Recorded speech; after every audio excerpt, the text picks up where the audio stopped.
Doamnelor și domnilor, vă invităm să luați loc, începem în câteva minute.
Not the scent, not the shape on the chair, just the way the evening settled there. Stay in the cold, don't let the evening take you. Ladies and gentlemen, please take a seat. We will begin shortly.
Left your jacket on the chair again. I moved it twice, but I put it back. There's something in the way you occupy a room, even when you're not in it. I keep the window cracked away.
Ladies and gentlemen, welcome to Moldova Digital Summit 2026.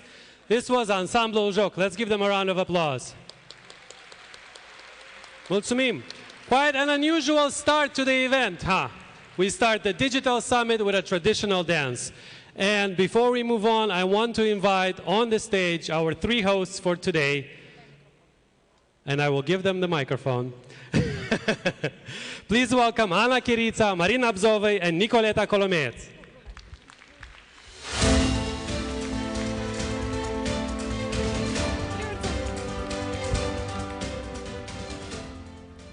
Welcome, welcome everyone. Welcome to Moldova Digital Summit and welcome to Moldova, where we're building the friendliest digital state, not only in the region but also in the world, one of the most interoperable states with close to 4 million data exchanges happening daily between public and private entities. Welcome to Moldova Digital Summit and the simplest tax regime in the region, and we are happy to have together almost 3,000 resident companies in MITV. And welcome to the 15th edition of Moldova Digital Summit. It's an anniversary edition, that's why you had the wonderful Joc on the stage where traditions meet technology. And welcome to the event and to the country where there is highest potential probably in the region for the ICT sector, and where community meets potential. Welcome, have a great day today. Thank you.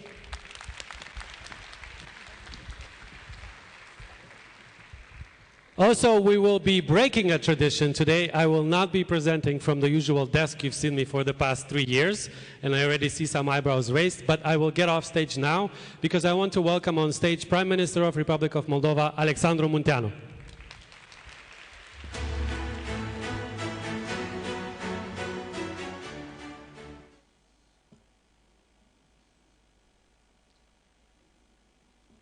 Let me prepare my speech in a digital way. Bună dimineața. Good morning. Добрий ранок. Bon matin. I guess I will stop here with all the languages because I don't know how we had a wonderful dance and I should be up to the standards of that energizing beginning. And obviously I prepared the speech, but let me start with something very simple. A little survey, just 3 questions I want to ask you. Well, the first one, very simple. How many of you don't have that gadget? Just raise your hand. Well, I don't see many hands. Reason, so I assume everybody has this gadget. How many of you didn't look into the internet this morning? Checking the news or, you know, the tennis matches at Roland Garros or some other breaking news. Well, it looks like everybody was on the internet today. How many of you didn't use an AI tool? You didn't? Oh, you see, so it's coming. But still, the vast majority, I assume, been using ChatGPT or Gemini or whatever platform you're accustomed with. I think we are living through incredible times, and someone who still represents the generation of baby boomers. I'm the last year born in '64. I've been, and you can look at me like at the old fossil, because I lived half of my life without internet and those gadgets. And I remember, well, I went to the school here in Chisinau, and we didn't obviously have computers. And then when I came to Moscow University, which was at the time the center of everything, and we had big computers, huge computers, probably taking half of this big room, and we were still programming on perfo cards. I don't know how many of you understand what I'm talking about, but there was the bunch of the paper punched with the holes, and if you miss one of those papers, the whole program is stuck. And then I learned some languages some of you may have heard, like BASIC and Fortran, and then assembler, and then coming back to Moldova, I worked on the Academy of Sciences, and we had a computer slightly smaller, but still a big disk of about this size, 1 meter in size, for 1.2 megabytes. Well, obviously now, and I still remember the speeches, the gurus of informatics in those times saying that the informatics will develop, but they will never be able to beat a human being on chess, or compose music, or make modern drawings. Well, it happened quicker than 20 years later. It's all accelerating. I'm fortunate to have 2 of my sons in US, in New York, in IT sector, and when they start talking, I'm lost in the first 5 minutes. And they're telling me that they have to reinvent themselves, they have to accelerate, they have to learn. So coming to Moldova, technology has not simply changed our life, it changed everything. And the Republic of Moldova, here we made the choice, because digital transformation is not about computers, it's about creating this inclusive environment, giving the power of citizens to access services faster, the power of businesses to grow faster. For us, digitalization is not just a technological choice, it's a choice of competitiveness, transparency, resilience, and a choice for Europe. We choose to compete, not through size, but through talent. Actually, here, just 10 days ago in this room, I was speaking to the graduates, to the Moldovan graduates, and kind of trying to convey them the message that, well, the life is not always about butterflies and milk and honey. It's about competitiveness. It's about developing talents, and every young professional has a unique talent. You need to find a way to enhance it, embrace it, and develop it. And that's what we here at the government of Moldova are trying to achieve. And we already have done quite a lot of things, especially for us, the older generation, traveling to the so-called old Europe. We see that we achieved quite a lot. That's not the point of complacency. We need to do even more. And that's why we are creating this environment here with all those IT parks, and we are trying to bring the best talent. And we want to become the leading GovTech, and we've seen already all those nice presentations at the desk early this morning. Our ambition is not simply join the European Union, but to help build Europe's digital future. I think digital industry is very global now.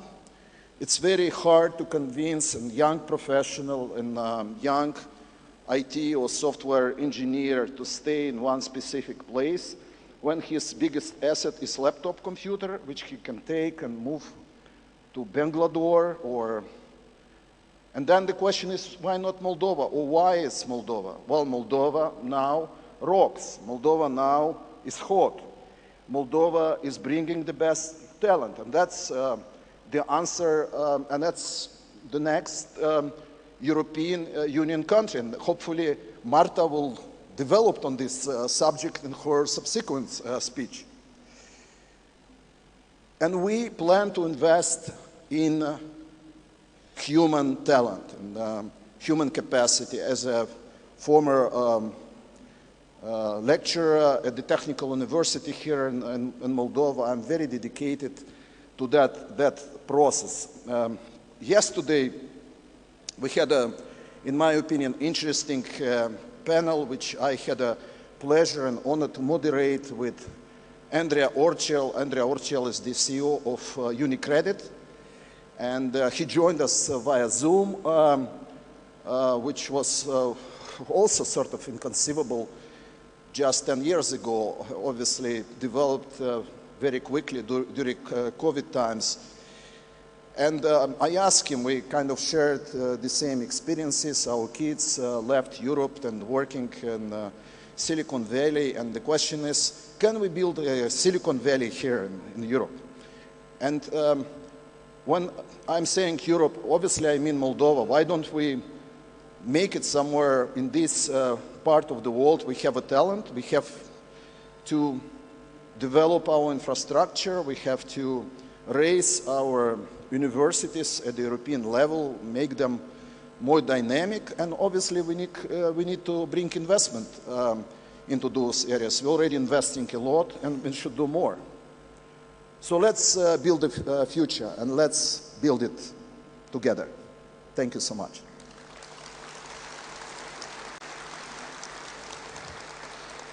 On this note, and without further ado, I would introduce Marta Kos, you are commissioner and a very good friend of Moldova and a very inspiring person.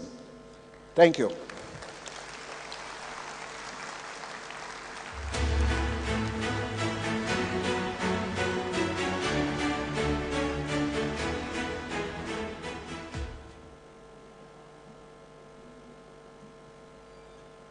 Why do you go to Moldova so often? What is so special on Moldovans? Why are you meeting not just the politicians but the ordinary people? Why did you go to the monastery of Marta and Maria? Do they really have enough and good cherries and plums and strawberries to be exported to Europe? Is their food so good? How did you make placenta? Dear Prime Minister, dear Alex, dear Deputy Prime Minister, dear Eugene, ladies and gentlemen, entrepreneurs, innovators, founders, these are the questions I many times get when I tell the citizens in Europe, especially in Slovenia and Brussels, why do I go to Moldova? If I see what I see today here at the Digital Summit, I tell them, and now I will tell them even more, that Moldova is the place to be. If I look around, and when I was walking among your companies and seeing Yevo and seeing the award company who got award for the special game, you know, this is already Europe. But of course, we have to do more, and we are working on the, in my opinion, the best project you can imagine. For me, the European Union is the best project ever done in the world. And now another project is getting Moldova to the best project ever in the world, and this is in the EU. And it can start, or it can be enhanced through the digital part.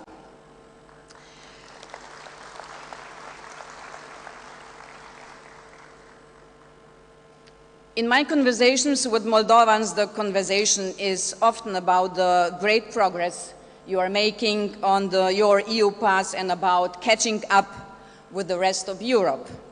But not here. Moldova already is a digital success story. In digital services, you have an edge. And this is the sector where Moldovan talent already competes successfully across Europe. A sector that creates wealth here in Moldova, a sector where young people can build careers while remaining rooted at home in Moldova. And this is the foundation of the economic convergence with the EU we are working for. There are already great startup success stories, like Planable, which thousands of companies around the world use to manage their social media, or Self-Talk, a very promising startup which uses, where are you, which uses technology and psychology to make mental health support more accessible. And I think we will have to be all in a good mental health, being confronted with the geopolitical challenges in today's world. Or take the Moldovan startup Argus AI, a true European success story. They deploy AI to improve surgical precision and have been selected by the European Innovation Council as one of only 70 deep tech companies for special assistance. Congratulations. And this success is increasingly visible. Moldova's IT park, as we have heard, now hosts around 3,000 companies employing almost 26,000 specialists and generating more than 1 billion in annual turnover. Those examples show that if Moldovan talent finds equal opportunities, it can compete with the best in Europe. And this lesson goes beyond the digital sector. The challenge for Moldova is not the talent. It is competing on a level playing field. And that having the same opportunities, that is really what your integration into the European Union is all about. And this is the Moldova we are building together, one of equal treatment, equal opportunities, and also equal rights. Full EU membership will give you that. But already now we are working on opening up as many sectors as possible for you. Some are well known. Last year, for example, Moldova joined the single euro payments area. This means that a Moldovan startup selling, let's say, services to German, Romanian, French client can receive euro payments within minutes at near zero cost. This is equal treatment. The same is true about your integration into the EU's roaming-free area. This is great for all those traveling between Moldova and the EU, and we don't have this with all the countries in Europe. It saves money and brings somehow peace of mind. But some other areas are less well known.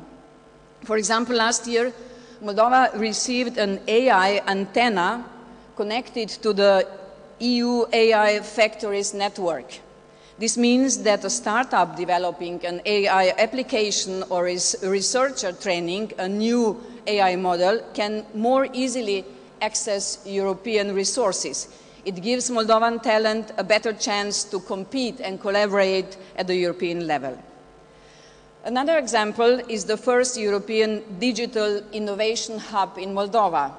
It will help Moldovan companies across testing facilities, expertise, training and financing opportunities. In other words, it will help transform good ideas into real economic growth. And I have gotten a special card.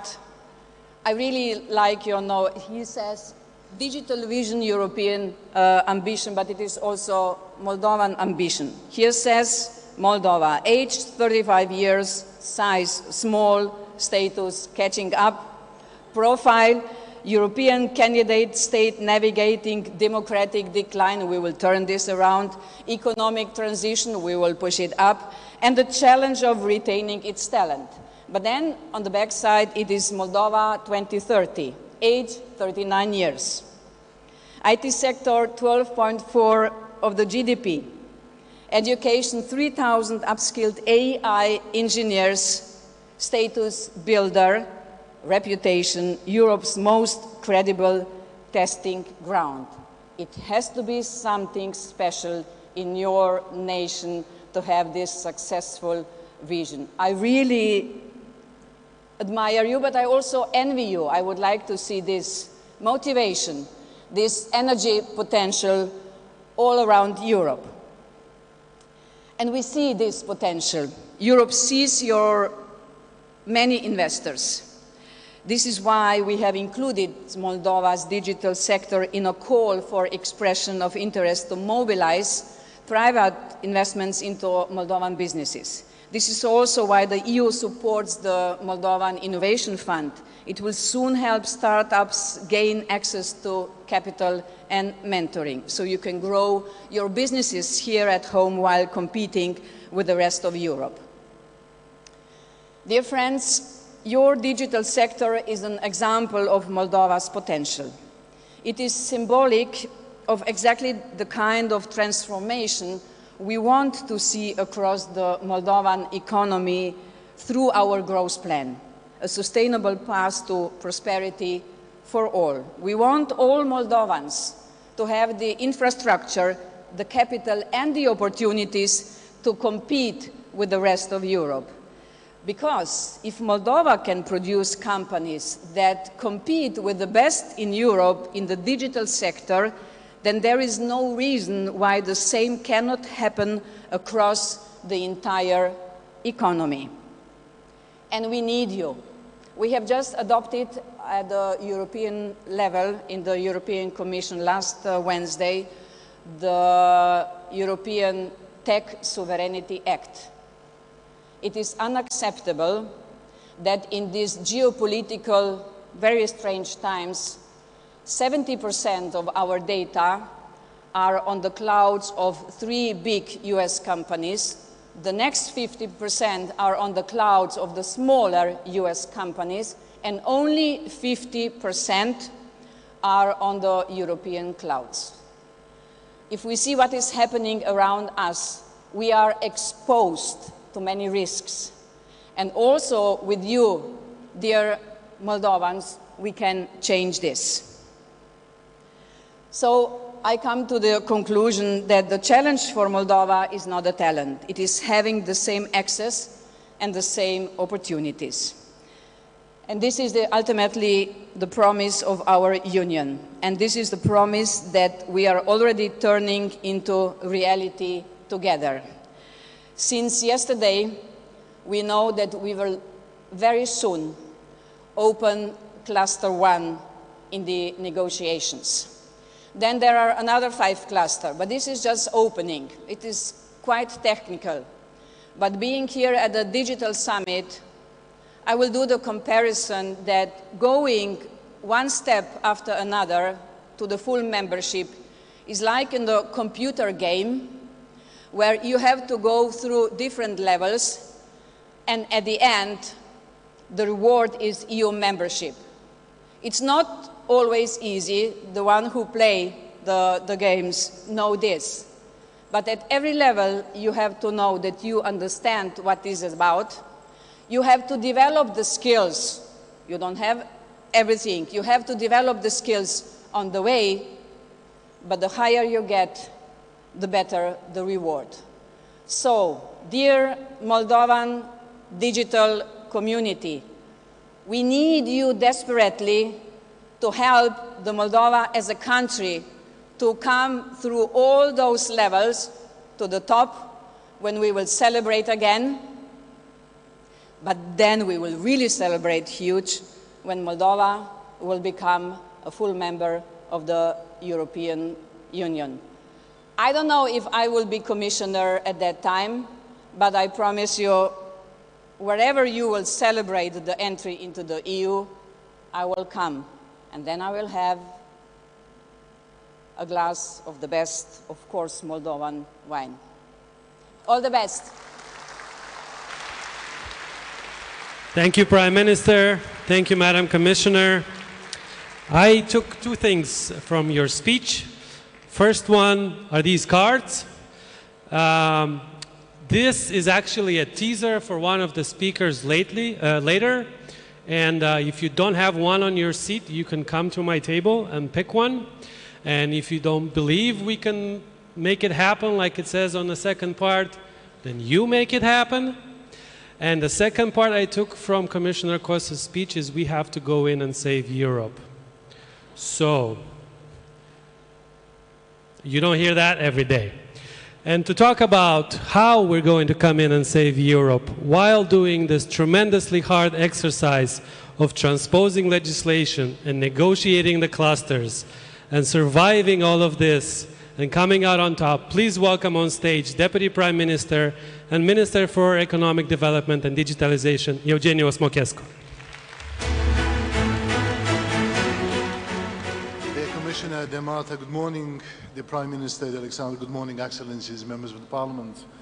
Dear friends, the last 48 hours, less than 48 hours, are marked by events, by announcements, by requests of the Cyprus presidency, and this is the most important for us. This is a signal which is being sent to the country, to the citizens, and to the private sector. Now, speaking about the digital, the Prime Minister was saying about us maybe not necessarily being able to dance. But I want to make a remark. They are saying that they are taking, their need of 2 to dance a tango. No, it's a team effort. So this is exactly what the Moldovans have shown. A team effort, tremendously working painstakingly, tirelessly in achieving the results and the goal that we have. And the goal is European Union integration, so it's the most important. Now, speaking about the digital things, I'm glad that in the room I see a couple of lads that we have started back in my previous life with one of the logos on these running logos of the institutions, the e-governance reform in this country. Well, 2026, we do not speak anymore about the e-governance reform, except the e-governance agency. But that E at that time was standing for electronic. At that time I was saying it's not about electronic, it's about efficiency. So it's about efficiency of services being provided by the state to its citizens, efficiency of services provided by the state to the private sector. I will follow with Prime Minister's permission and ask you a question. How many of you, please raise your hands, know the difference between digitization and digitalization? Unfortunately, not many of you. So we're not speaking about digitization anymore. It's about information which is being digitized. We're speaking about digitalization. We're speaking about processes being digitalized. So we're here, Digital Summit. We're speaking about digitalization. So that's the thing. When we have started the country, the reform here, and by the way, we'll speak during the next panel, or the first panel of this event today, about some of the inputs, lessons learned, the challenges we've discussed about more than 10 years ago, about simple things. Today we speak about digitalization and we speak about artificial intelligence. This is the next generation. Are we there yet as a country? Certainly not. I was looking at the figures this morning. We're 60th among the nations using AI, and about almost 20% of our population is using AI. Are we using it at the state level? Certainly not. Private sector. And here I would echo what Commissioner said, Prime Minister said. Dear private sector actors, please help us. We need your expertise. The way we have needed it more than 10 years ago. The way we have needed it from EU member states. We had great teachers. Now, and I'll make a correction in the cards, we're not catching up. We caught up. And honestly speaking, there are countries looking at us as teachers in terms of digitalization. And by the way, the startup ecosystem, be ready. Literally last week I had discussions about a couple of countries from Central Asia this time coming for sharing experience, our experience with them. So they look at us, at the startup ecosystem. So please be ready. And maybe we can meet here or in other places that we can share our experience. So, more than 10 years ago, we have started this journey. Marvelous things have happened. 78% of services are being digitalized, those provided to the citizens. About 56 almost, those provided to citizens, again, are being digitalized. Here on the back of mine, we see the less papers, more digitalized services. So this is exactly what we need to do. There is a lot to be done in the next future. And when I'm saying about the next future, it's about 26 and 27, immediate future. Here we need your strength, we need your expertise, we need your analytical underpinnings, we need your thoughts and ideas. That's why the sandbox, let the kids play here. Let them play. They have a couple of years. Let them make experiments. And here I would quote what Reagan said once asked during the presidential campaign, since we're saying about our generations and your generation, we will not exploit the youth inexperience. So we will not do it. We will be together and we will make all the possible efforts, tirelessly as I was saying, in order to provide all the tools that you can use and experiment. There are things which needs to be done, and certainly, as I was saying, this is the EU integration. Chapter 10, those who do not know, Chapter 10, it's about digitalization. It's about one of the chapters that we have to negotiate, and I'm proud to say that we are ready as a country to provisionally close it in 2026. It has been done tremendous work, and thanks to the team sitting, including here, to the ministry, to the private sector, and certainly to the European Commission, which hears us, listens, and notes. Tremendous work. I will not repeat what Madam Commissioner said in terms of what has been done so far. More to be done, definitely. Yes, we have to do more. The sandbox. But that's number one. Number two, less papers and more digital services. Whatever we have in our system, clouds, doesn't matter, doesn't have to be requested from the private sector and from the citizens. The state has to understand, the state, public authorities, and it does not matter, being it a ministry, being it a line agency, shall benefit from all the information which is already, is it me? No. it is already in the cloud, in there. So please do that. And that's something painful for some of the ministries and agencies, definitely. But you have to do it. You have to understand it. And as I was saying previously, we, from our perspectives, will be going as a bulldozer, pushing for this kind of reforms. And we will not stop there until we reach 2028. Next, we have tools in our hands to assist the private sector. But we need also your assistance, and especially in AI. Literally before the meetings here, yesterday during the conference on investments, we had these discussions. We do need your help. We are not necessarily the brightest minds. You are the brightest minds, because you are the force which drives the growth, of this country. And we shall do it together. Since this is something which tomorrow will be outpensioned with AI if we are not addressing it today. Tomorrow will be something different compared to what we have today. So please do come, hammer on our heads. Please do. As a Chinese drop, as a death penalty, the ancient death penalty, do it, since we need to listen. Brainstorm and brainwash us, from good perspectives, of course. But let's do it together. The results, as I was saying, are marvelous. We have calculated a couple of the savings that have been registered by the private sector from the digital perspectives, but also from cutting the red tape in the country.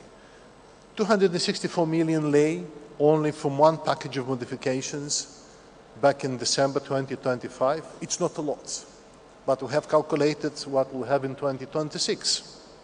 5 billion lei if we implement everything from A to Z. And these are packages of regulations and deregulations, packages of digitalization that will be on the shoulders of the Parliament by the end of this year, calendar year 2026. And we'll have to do it, and we will do it. So there is a promise from our side. And please do tax us if we do not keep our promises. So far, we have kept.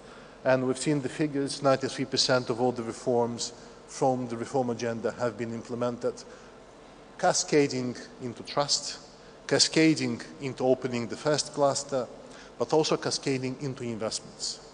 Now we need to bring more investments into the digital area. So that's the third point that I want to leave you with. More investments, a trusted partner, especially in cybersecurity. There we have proved to be resilient, to be agile, together with the European Union, together with member states of the European Union, and with the private sector. In 2025, a figure which you haven't made it up, probably have had it, but we had it from our partners. This country, public authorities, citizens, private sector, households were attacked almost 1 billion times. 1 billion times during the hybrid war of Russia against us. So think about that. We've done by learning and we've learned by doing. So let's continue keeping the same pace and let's secure Europe, the eastern flank of Europe.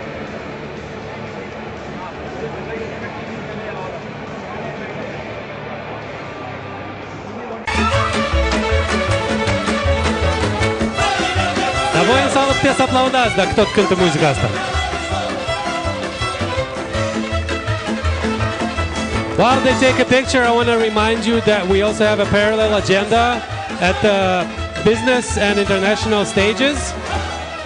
And also we have live translation powered by AI. So if you need translation, you can, at the entrance, you can go in and scan your QR code and get a translation device. Thank you, everyone. I hope everyone is okay. All right. Deputy Prime Minister, I take it your speech is over? Yes, okay. So while the Deputy Prime Minister waits for us to set up the stage, I want to remind you quickly who helped this event happen. Obviously, this is under the patronage of the Government of Moldova and the Ministry of Economic Development and Digitalization. The organizers are ATIC, Moldova Innovation Technology Park, Agenția de Guvernare Electronică, and TechWell. Strategic partners are European Union, powered by Marta Kos, German Federal Ministry for Economic Cooperation and Development, BMZ, and German Agency for International Cooperation, GIZ. World Bank, UNDP, Italy, Ukraine, Moldova, American Enterprise Fund, Innovate Moldova, Swiss Cooperation Office in Moldova, Helvetas Moldova, UN Women, UNICEF, Nordic Council of Ministers, Public Services Agency, and Organization for Entrepreneurship Development. The sponsors are Diamond, MasterCard, Gold, Orange Moldova, Silver, IBM, RSD, Proactive Hunt, Palo Alto, Mechanis, Salesforce, International Media Support, Amazon Web Services, Brunelli Canto, Porsche, Dorna, Chateau Cojușna, Bolt, and Oracle. And community partners are Business Voice, Startup Moldova, Floral Soul, and AmCham Moldova. The media partners are also worth mentioning: Agora, Diez.md, Forbes Moldova, Foxco, Radio Noroc, Rupor, Știri.md, Point.md, Newsmaker, Realitatea, Bani.md, Simples, The List, and Vocea Basarabiei. And I see we are almost ready. Before I ask for the Deputy Prime Minister to come back on stage, I just want to remind you that we also have an expo zone behind us. So whenever you feel like you need to take a walk and see what we've prepared here today, you can always go around, not like the previous years, through my back and into the cameras. No, no. You have to leave this area and go around and then go to the expo area. Okay? So if we are ready, I want to fix my iPad. I want to invite back here on stage Deputy Prime Minister and Minister for Economic Development and Digitalization, Osmochescu, who will have a panel about Digital Moldova, European Future, accelerating EU integration through innovation. And he has a large list of guests, and I'll let him invite them on stage. Yeah? If you don't mind, Deputy Prime Minister, you have a microphone? I'll give you mine. Oh, okay, fine. I don't hear the applauses. There you go. Do you want me to invite them? The guests? Okay. Guido Beltrani. Her Excellency Petra Lark. Daniela Gasparikova. Dr. Verena Tsel. Maha Damaj. Isabel Neto. Domenico Stoyanovska and Adrian Gutsu. Louder, louder. There you go.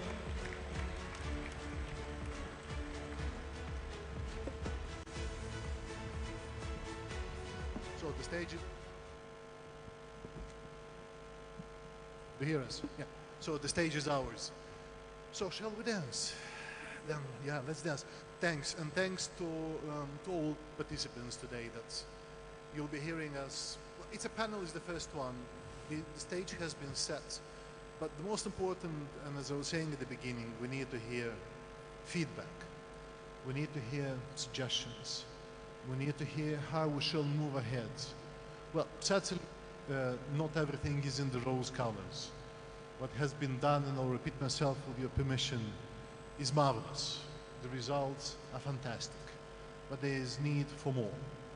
And with your permission, may I start with you, Madam Ambassador? Sweden has been a partner for such a long time that even I remember from my previous life, before joining even my previous employer, which is among us here as well. I've been working with Sweden, and then with Sweden in my previous employment, and now again with Sweden. Again, in full transparency, it was a journey really, really, really fruitful. But now looking at the Moldovan future in terms of EU integration, in terms of the Chapter 10 that I was mentioning, in terms of 5G toolbox, looking into the future of ours in the European Union, is there anything from your experience, from your expertise, given again that one of the leaders in European Union in terms of 5G implementation and technological implementation, that you would love to share with us? Maybe some critiques, what we can do better, What needs to be done better? How shall we move? Faster? Slower? Who knows? The floor is yours. Thanks. Thank you. You can hear us. Good. Well, thanks. Those are really good questions, and I'd love to be able to answer some of them. First of all, maybe let me start with the fact that Moldova's European future will be built on digital infrastructure. And infrastructure is only as strong as the trust we can place in it. Because a network, of course, is not just cables and antennas. It's the backbone of public administration, of banking, of energy, of healthcare, and of defense. So who builds it and who could one day control it? It's not only a technical question, but ultimately one of sovereignty. The EU has been quite clear for years that not all suppliers carry the same risk. The 5G security toolbox that you were referring to introduced the concept of high-risk vendors and urged member states to restrict them in critical networks and their functions, and to pursue multi-vendor strategies to avoid a dangerous dependency on any single supplier. And this is no longer just guidance. In January 2026, the European Commission proposed a revised Cybersecurity Act and a Digital Network Act that would make these restrictions binding, requiring providers to phase out components from high-risk suppliers in mobile networks within a maximum of 36 years after such a supplier is listed. So, implementation of these one-day final regulations will be critical for membership and an important factor for access to the single market and EU cooperation in all digital-related fields. And of course, being a candidate country, alignment of this part of the acquis will be part of the accession journey, including the 5G toolbox, of course, which was we were very happy to see how the government included in the reform agenda and the EU growth plan. I think these were really important steps. So a key message to Moldova in the rollout of 5G across your country is that it's far cheaper and far safer to build trusted from the start than to rip and replace later. Moldova has the advantage of being able to design resilience rather than to retrofit it. And maybe just you asked for Swedish experience, and we do have some. In 2020, we, after assessment by our armed forces and our security services, our regulator excluded high-risk suppliers from our national 5G network, and we were one of the first European countries to do so and act decisively on only trusted vendors. And we're also home to Ericsson, one of Europe's leading trusted telecom equipment suppliers. So we understand this ecosystem both from the policy and the industry side of things. We have funded a feasibility study on how Moldova could implement the 5G toolbox, and we look forward to continuing the dialogue together with the government on how we and other partners can be of assistance in taking this work forward. And we are, of course, ready to continue sharing our experience from our own journey towards secure networks. And as one of Moldova's largest bilateral donors, supporting the digital resilience of Moldova will continue to be central for my country and for our reform cooperation. Because, of course, every trusted choice that Moldova makes will be to the concrete benefit of the European Union. Thank you. Thanks, Excellency. Sweden was with us all the time, and not only in this digital area that we're speaking today here, it's in other areas as well, for which the country is really thankful. And now I would like to ask an old friend, by the way, of mine, that we met for the first time when we are both based in Kyiv, and then apparently we're both based in Moldova. Yeah, Guido. From your perspective, certainly Switzerland is not a member of the European Union, but is there with the soul and the heart. Well, certainly you'll need a referendum to join the EU. But from your perspectives, and again from long-lasting experience in assisting this very country of ours. Innovation. This is something that I've personally seen in Switzerland in my previous life, this time here. What is your perspective?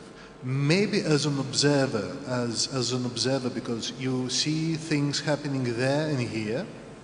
So maybe there are a couple of suggestions that we need to change direction or to go the same way. What is your perspectives? Thank you. Thank you very much for the question. And let me start by saying that I'm really glad to be here. I participate in this kind of panel for the third year in a row. And it is impressive to see how Moldova's digital conversation has developed in a few years. Now, on your questions, I would dare to say we are not an observer, we are an actor. In Moldova, we are supporting Moldova since the year 2000. At the moment, we are focusing on three main areas which are improving governance and social cohesion, strengthening economic development, and focusing also on health and local public services. And for the period 2025-2028, we have allocated 104 million Swiss francs, around 150 million euro in these three areas. Now, you didn't hear the word digitalization in it, but digitalization is actually an approach that we use in all the areas in which we work to speed up development. You mentioned innovation. Innovation is a very powerful tool to speed up development and also to make development more inclusive.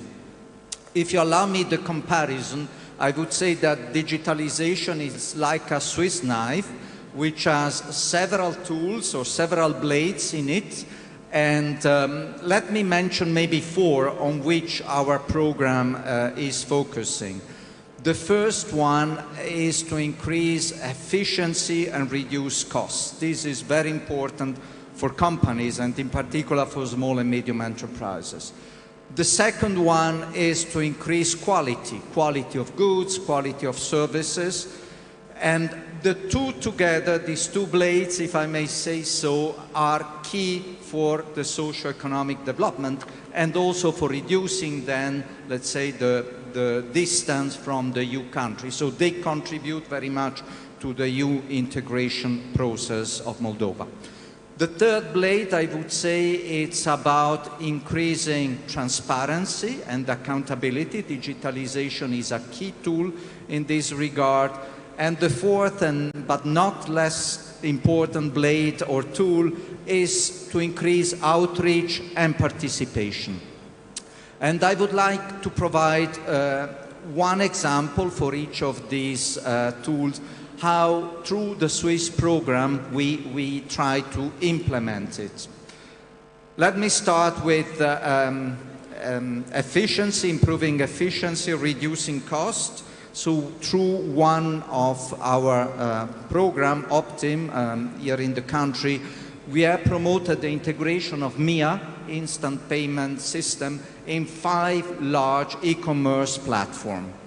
This is not a technical advance. It is key, in particular, for small online suppliers to reduce their transaction cost.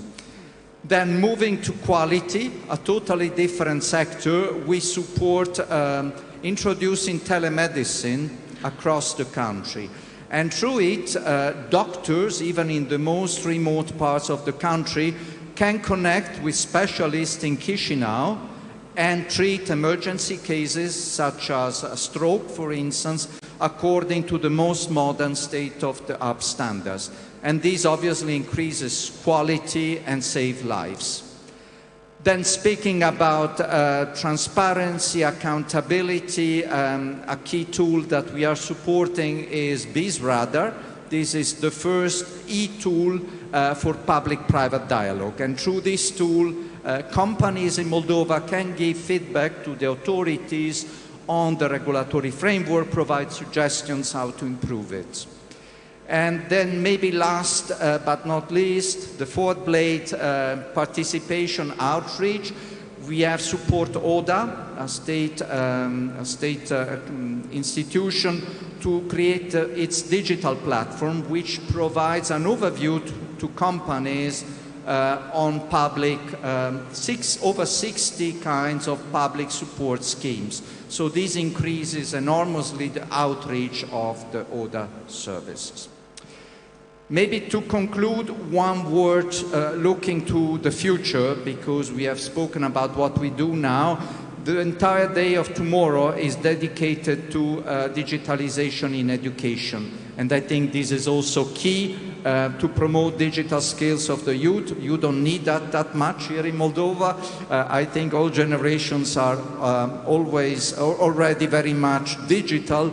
But I will be glad to be here tomorrow. We organize together with the summit a big competition for young people to provide IT solutions to social or environmental challenges. And this is also, let's say, a brick on the wall that we are building towards fostering further the digital skills of the inhabitants of this country. Thank you.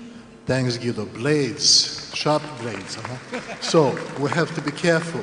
Well, with AI, probably we have to be careful, you know, because there's so many, the information around that we have to be careful.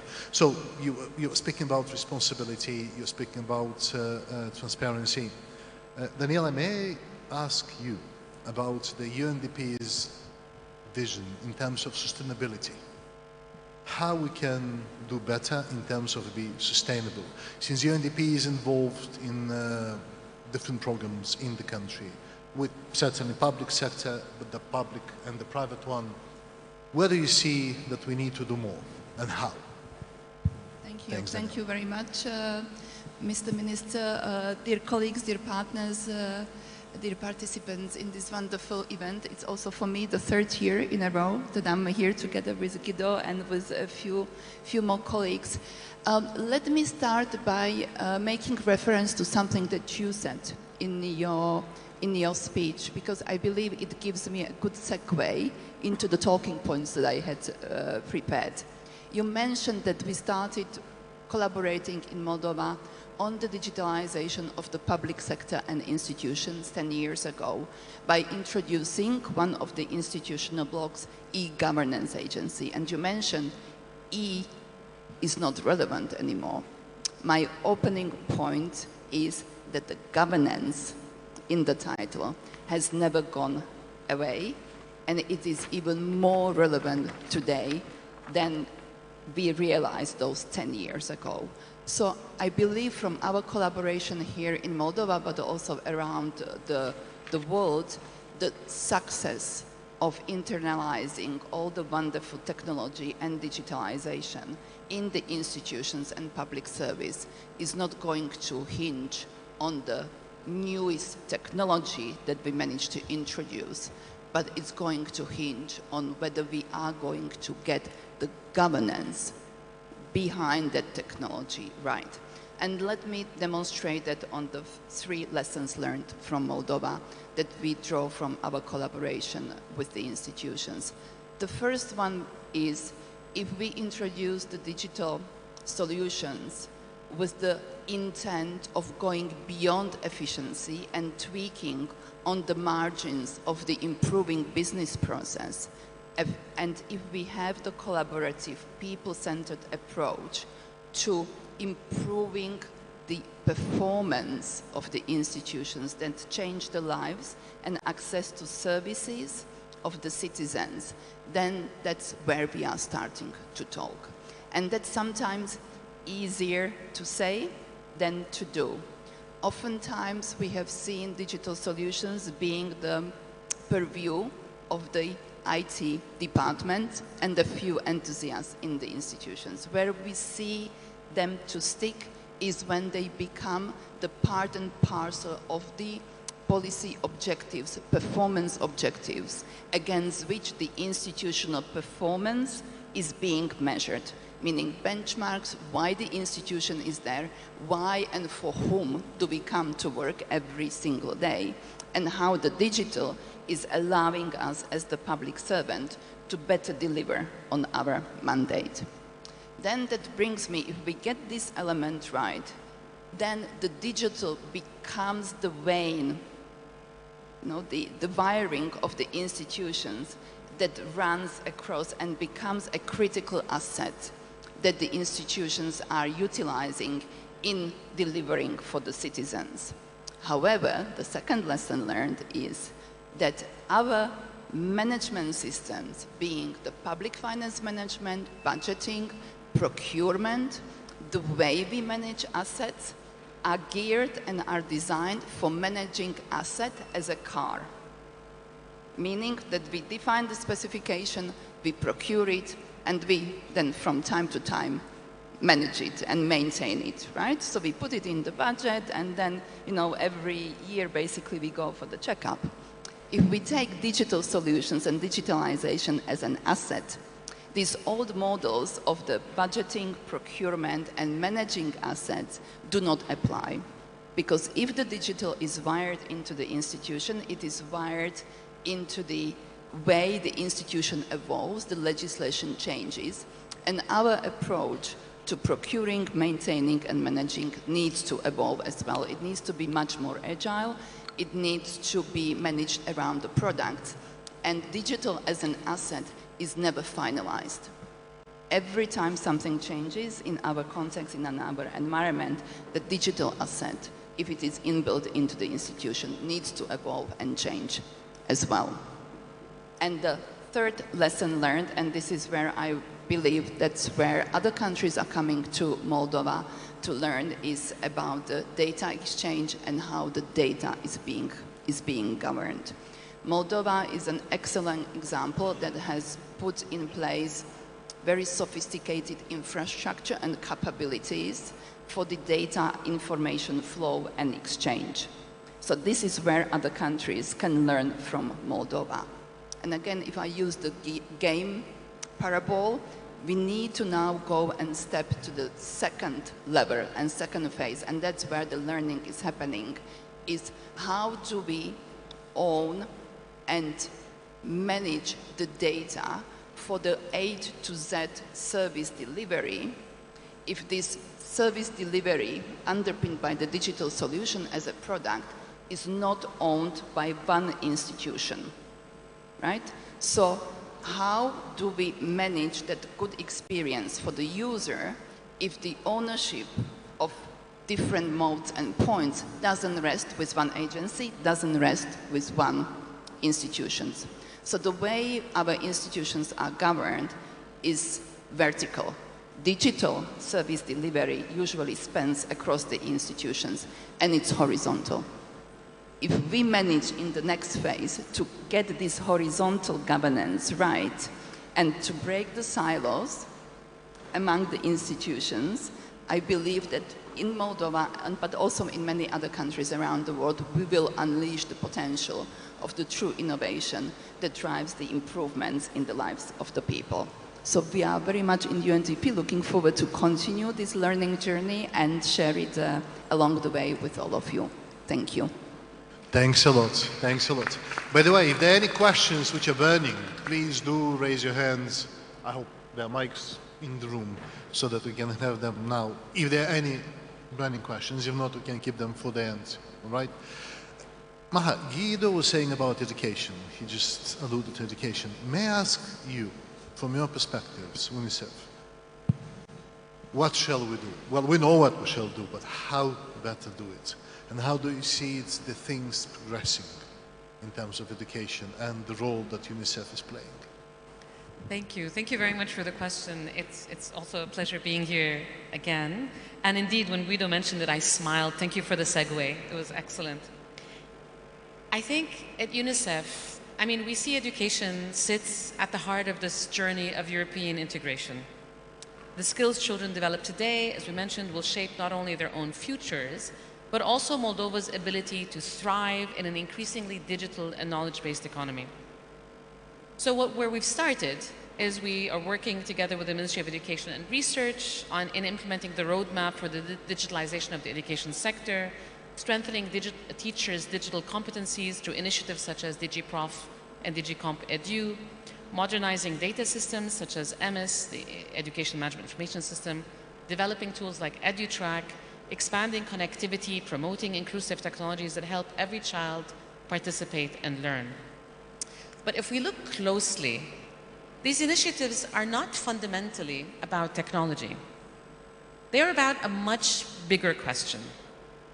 For much of the last 2 centuries, the greatest achievement of education was scale.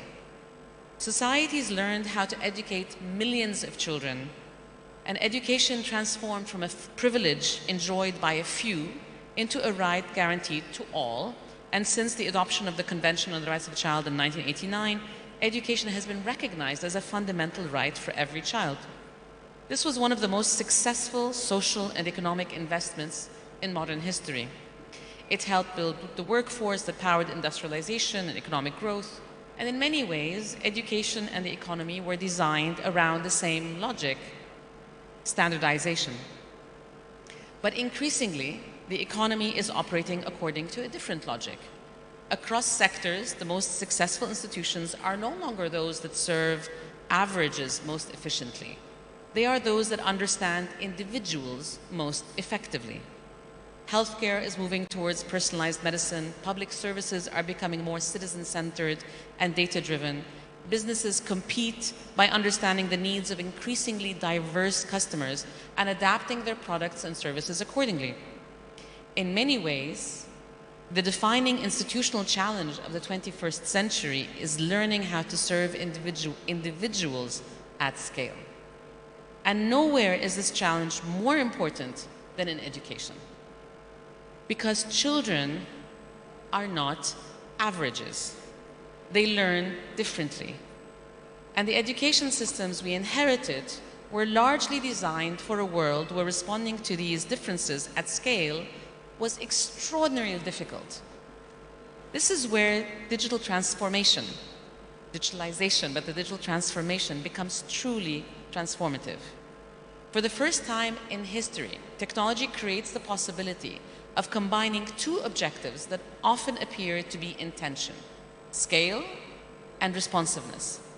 For 2 centuries, education systems became increasingly good at reaching everyone. Today, they have the opportunity to become better at understanding everyone. This ambition is deeply aligned with the European project. The European Union is often associated with regulations, standards, and institutions, but at its core, it is also a project of institutional modernization.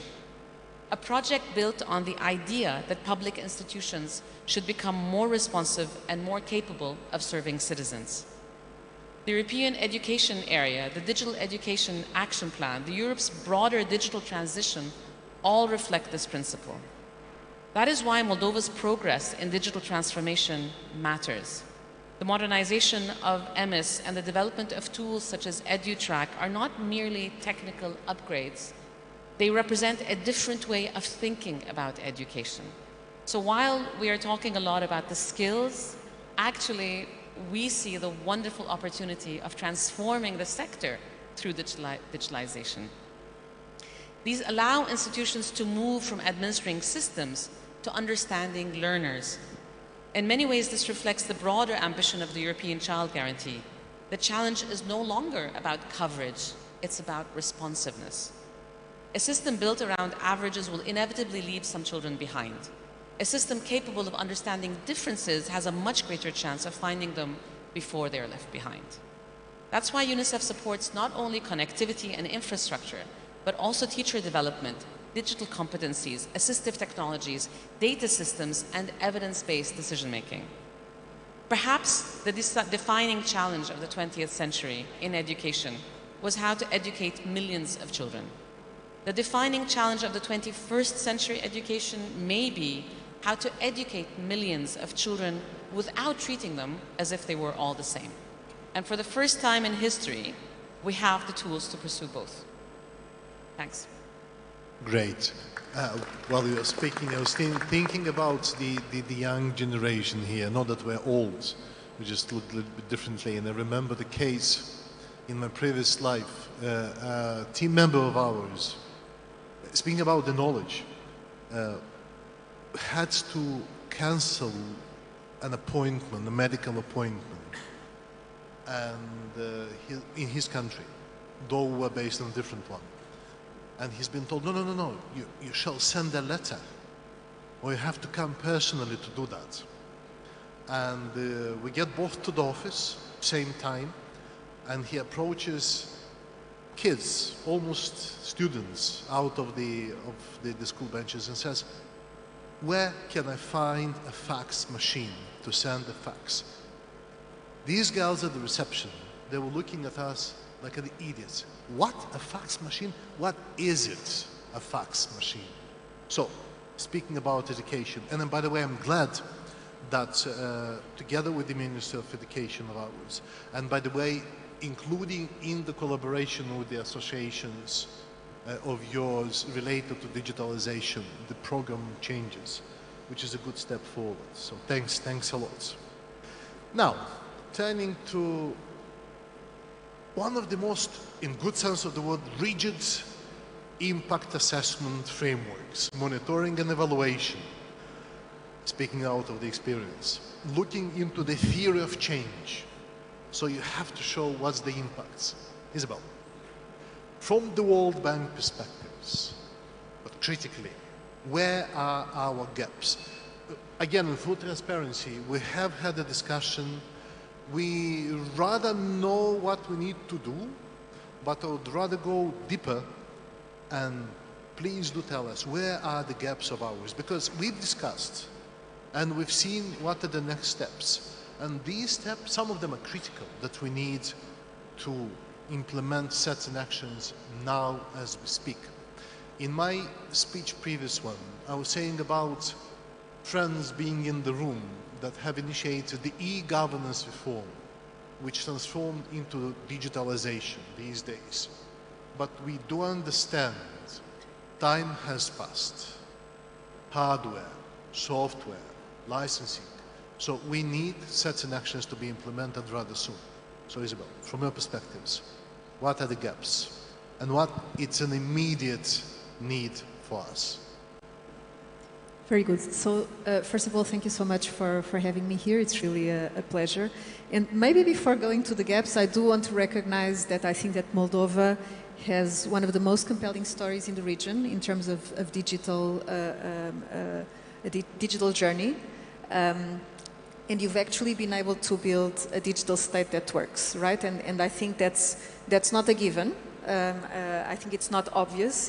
It's a result of a decade of policy choice and just staying at it. And so I do want to recognize that because I think it's very clear and it's what the evidence is showing, right? And maybe if I zoom out of Moldova just for a little bit, so at the World Bank, we've actually been working on digital transformation in the region for quite a long time and with several countries. But we recognize that this is a very special moment where digital is becoming even more important. So at the World Bank internally, we've created a whole vice presidency for digital and AI to recognize this. I think the Swiss colleague was talking about the blades in the Swiss knife, and indeed, digital has many blades, and at the end of the day, it's about giving people better lives and more and better jobs. But we recognize that for that we need to step up. We need to step up, our clients need to step up, and the solutions that we had 10 years ago or even a year ago are no longer relevant. You need to be kind of moving and doing it in a different way. So in Moldova specifically, we've been privileged to be a partner, an anchor partner of the government for the last 10 years with 2 operations, with a sustained technical dialogue. And I think that, again, we're happy to see that the results are showing in Moldova. I think you've built a lot of important systems, services online that people are using. The usage has grown more than 50%. You have public access points in over 100 points in the country. And also I think something that you've mentioned before in your opening remarks, it's also the size of the IT sector in Moldova that today is contributing to 6% of the GDP. So all that is great. Now, coming to the gaps, your question, right? Yes, things are not perfect, as they never are, right? And there are gaps, and so I think it's important for us to look at what those are to be able to see where we need to do additional work. You know, first of all, technology evolves. Some of those platforms that you've developed so well are coming to the end of life and they need to be renewed. So there you need to kind of take care that you do that in a way that doesn't cause disruption to the services being offered. There's, of course, resilience, cyber resilience, physical resilience of the networks. We know that, especially since 2022, kind of a product of also regional instability, this is a question that is even more important. So cyber and network resilience are really very, very important. All the challenges around the EU integration that are clearly opportunities, and they're right now it's obviously not even an option, it's a requirement, and it's something where you've kind of going very determined at, but ensuring that there's alignment with the various EU requirements. And then I would say that, of course, there's AI, right? AI is the next frontier. It totally changes the way in which, from a technological point of view, we do product development. From more of a user-centric point of view, how we need to integrate AI so that whatever we deliver is centered around people, is centered around life events, and really responds to what people need. But also beyond that, I think the next frontier, it's also the agentic state, right? Things keep moving. And I think it's important for Moldova to continue to maintain its edge. I think you have a vision. I think the government is putting together the priorities of where it wants to go, and beyond priorities, kind of moving towards action. We would love to be part of that journey with you. And so I think it is about, you know, some of these areas that I mentioned, possibly also looking at selecting particular sectors that you may want to focus on, like, for example, how we've talked before about the blades, so using blades for local public administration reform, agriculture, health, which I think are very important sectors. And then maybe just in closing, I wanted just to mention two additional areas. One of them is, and again, I think you've made it very clear in your opening remarks, I've been talking a lot about public sector delivery, but at the end of the day, I think it's the ecosystem, right? And how the public and the private work together, and how you have this reinforcing loop so that you deliver what you need to do with the private sector, and also with opportunities for the private sector. And the second aspect is about regional integration and learning from each other. Clearly, this is relevant for the EU topics that we've talked about, but beyond that, there are several countries in the region that we're also working with that are already embarking on this journey of kind of staying at the edge, of integrating AI, of going kind of the next step. And the way we see it, looking at these regional exchanges is super important, not only because solutions that cut across borders are more powerful, but about the learning. And as far as we are concerned, again, working with various countries, we think it's super important to have kind of this cohort of champions that can learn from each other. And we would be super happy, again, to support Moldova in being part of also this cohort of countries that we work with. Thank you.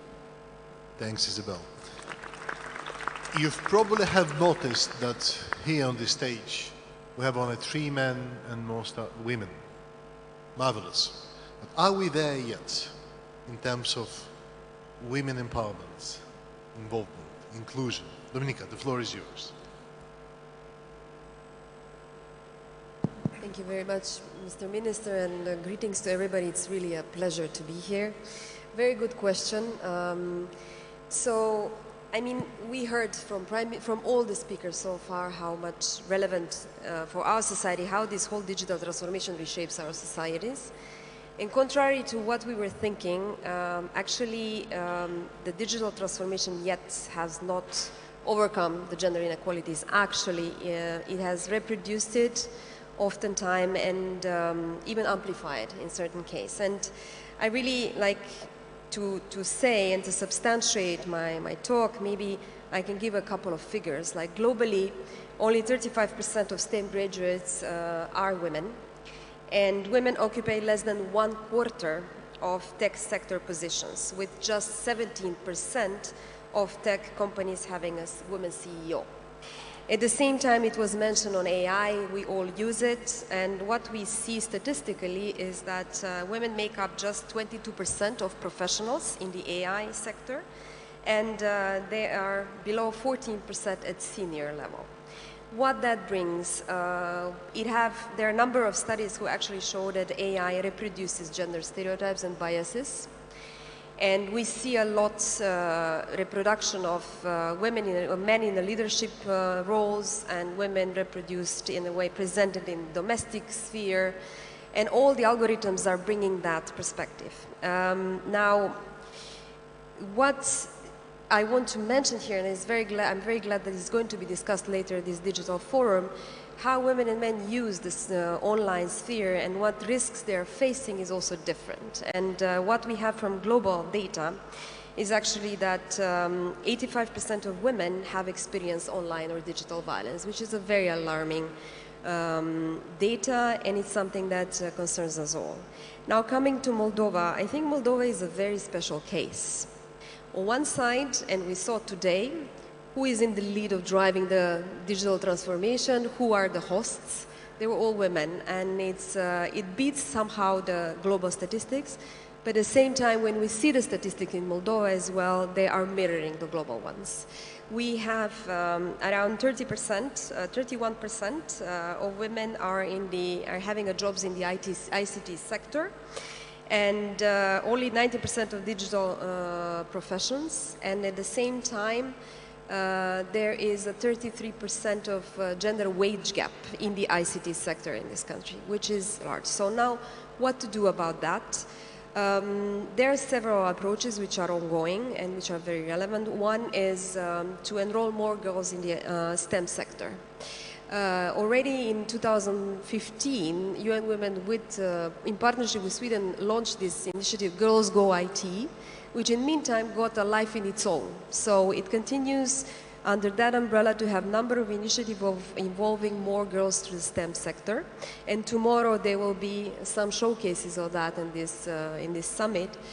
The second area is enrollment is not enough. The retention is a problem. So on one side, what we are seeing, STEM graduates, women STEM graduates do not tend to stay. After 1 year, they are leaving. Plus, with the development of AI, the jobs which are most at risk are those which are covered by women. So what we do, we have several initiatives around this, like the Women in Online program. We do support the iHubs, having alternative childcare facilities within the iHubs in this country. We run several initiatives like the cyber security trainings, digital education, which are all relevant, including on addressing the wage gap. Today we have a specific panel where the gender wage gap in tech sector is discussed overall, and where very soon a new platform, digital platform called Plata Egală MDL will be launched by the Ministry of Labor that we work jointly with ILO and Swiss Development Cooperation, where there will be a tool to calculate whether the gender wage gap is and what is the trend. So it needs to be constantly monitored and engaged. And lastly, I think one and last point, which is highly important, is the policy and the whole AI governance, where Moldova now is in an excellent position to drive the whole process of addressing these gender gaps through specific gender data included in the AI governance overall, and we have a number of spaces to do. The roadmap you are developing, and I think all of that aligns with the EU AI Act, so it very much aligns with the EU fundamentals chapters, but also on a very concrete process which are going in the country now. So I hope I answered your question, but in a nutshell, this is where the situation is when it comes to equalities in the digital sphere and those gender biases that we are still facing. Thank you. Thank you very much indeed. May I ask Verena now the German perspectives? We've heard from Sweden, we have heard from multilaterals, internationals, so now Germany, another partner of ours, since from the beginning of the Moldovan independence, from the moment we have started our sovereign steps, including in digitalization, including innovation. How do you see it? What we are doing the right way or the wrong way? But please be blunt and tell us exactly what needs to be done.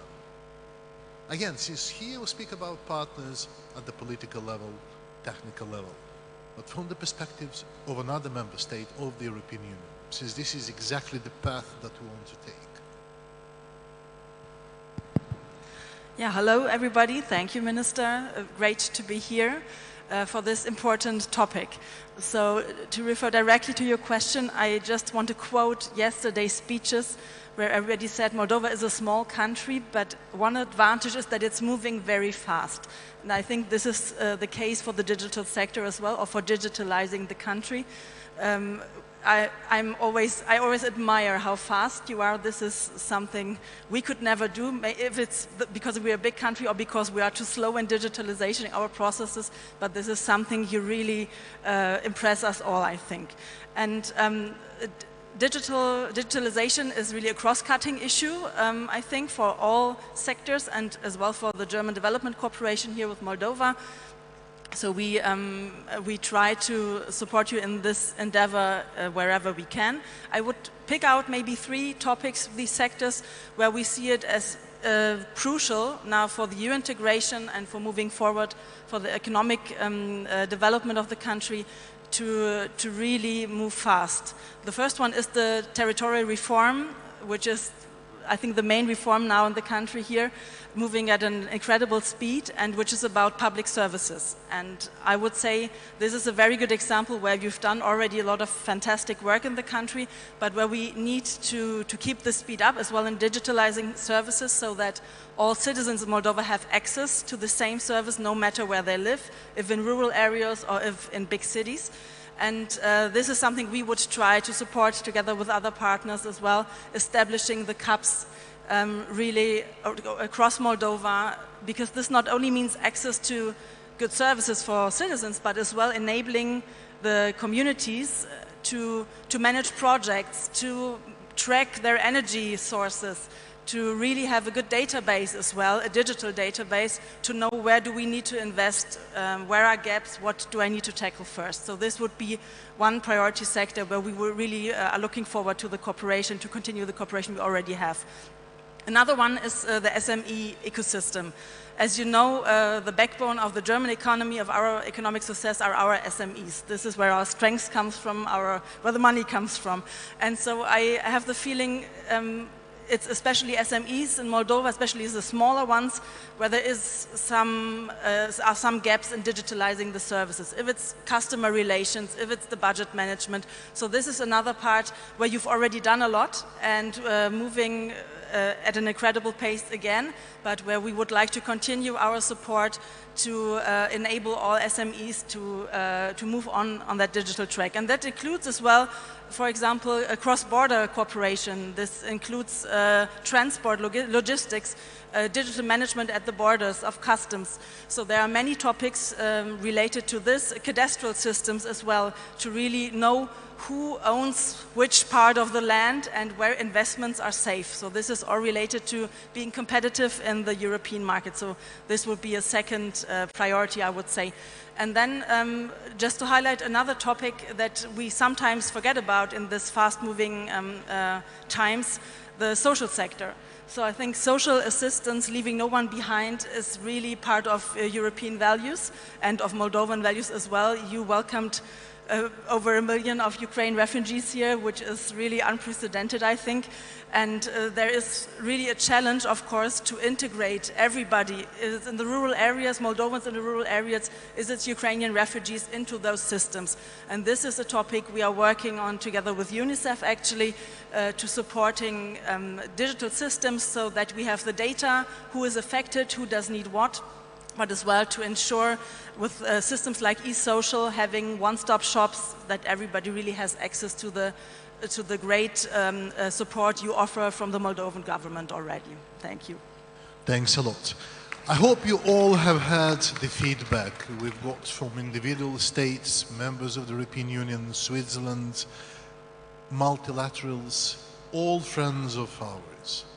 Please bear in mind there is more work to be done. Now, Adrian, you would have, I would say, double hats or two hats, since on the one hand, we look at you and you look at us as partners in development as well, but also private sector, so private investments. What is your perspectives? You're already active as an entity here in the country. What is your view or views looking forward in terms of venture capital, for instance, private investments in assisting this journey of ours? Maybe you look at it differently. Well, you know the famous Marcel Proust once said that the real act, paraphrasing it, the real act of discovery is not in finding new lands, but looking with different eyes. So maybe you look at it differently. For sure.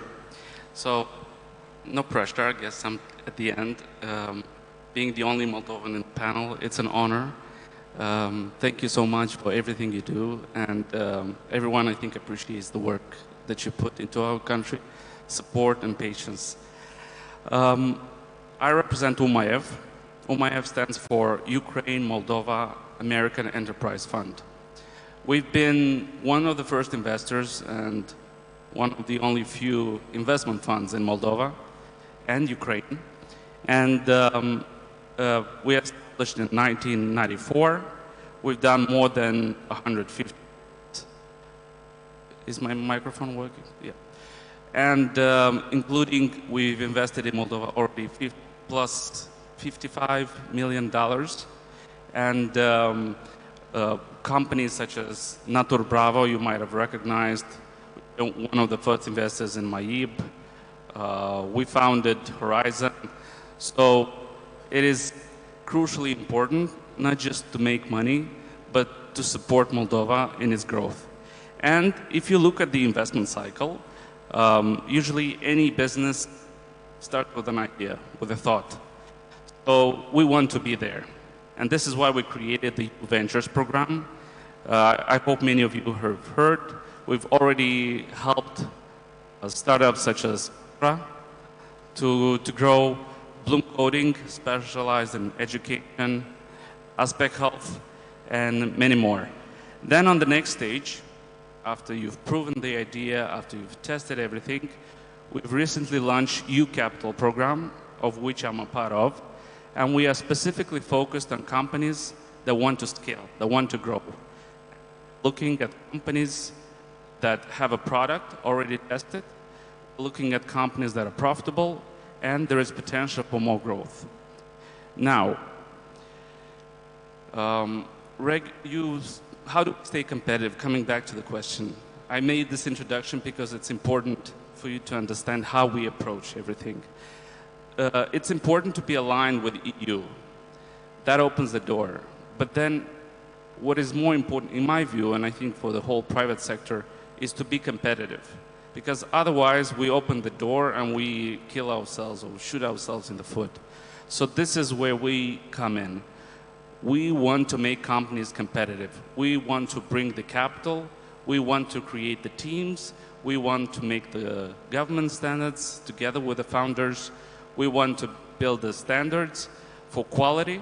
And we want to make, as a whole, the company competitive on a global and European scale. There are many programs, so there are loans, especially nowadays. You have grants, you have ODA, you have state aid, World Bank, you name it. They're all important, they're all supporting companies, they will all help you to build new facilities, export, receive certifications. That's good. What do we bring? We bring partnership. We are here with you. And this is why we call it equity capital. So we become as part of your family, of the business. We have the skin in the game. We bring our own expertise to help you navigate this difficult market. We help you pick the best strategy. We help you connect with other companies. And we ride this whole way together. So if you lose, we lose.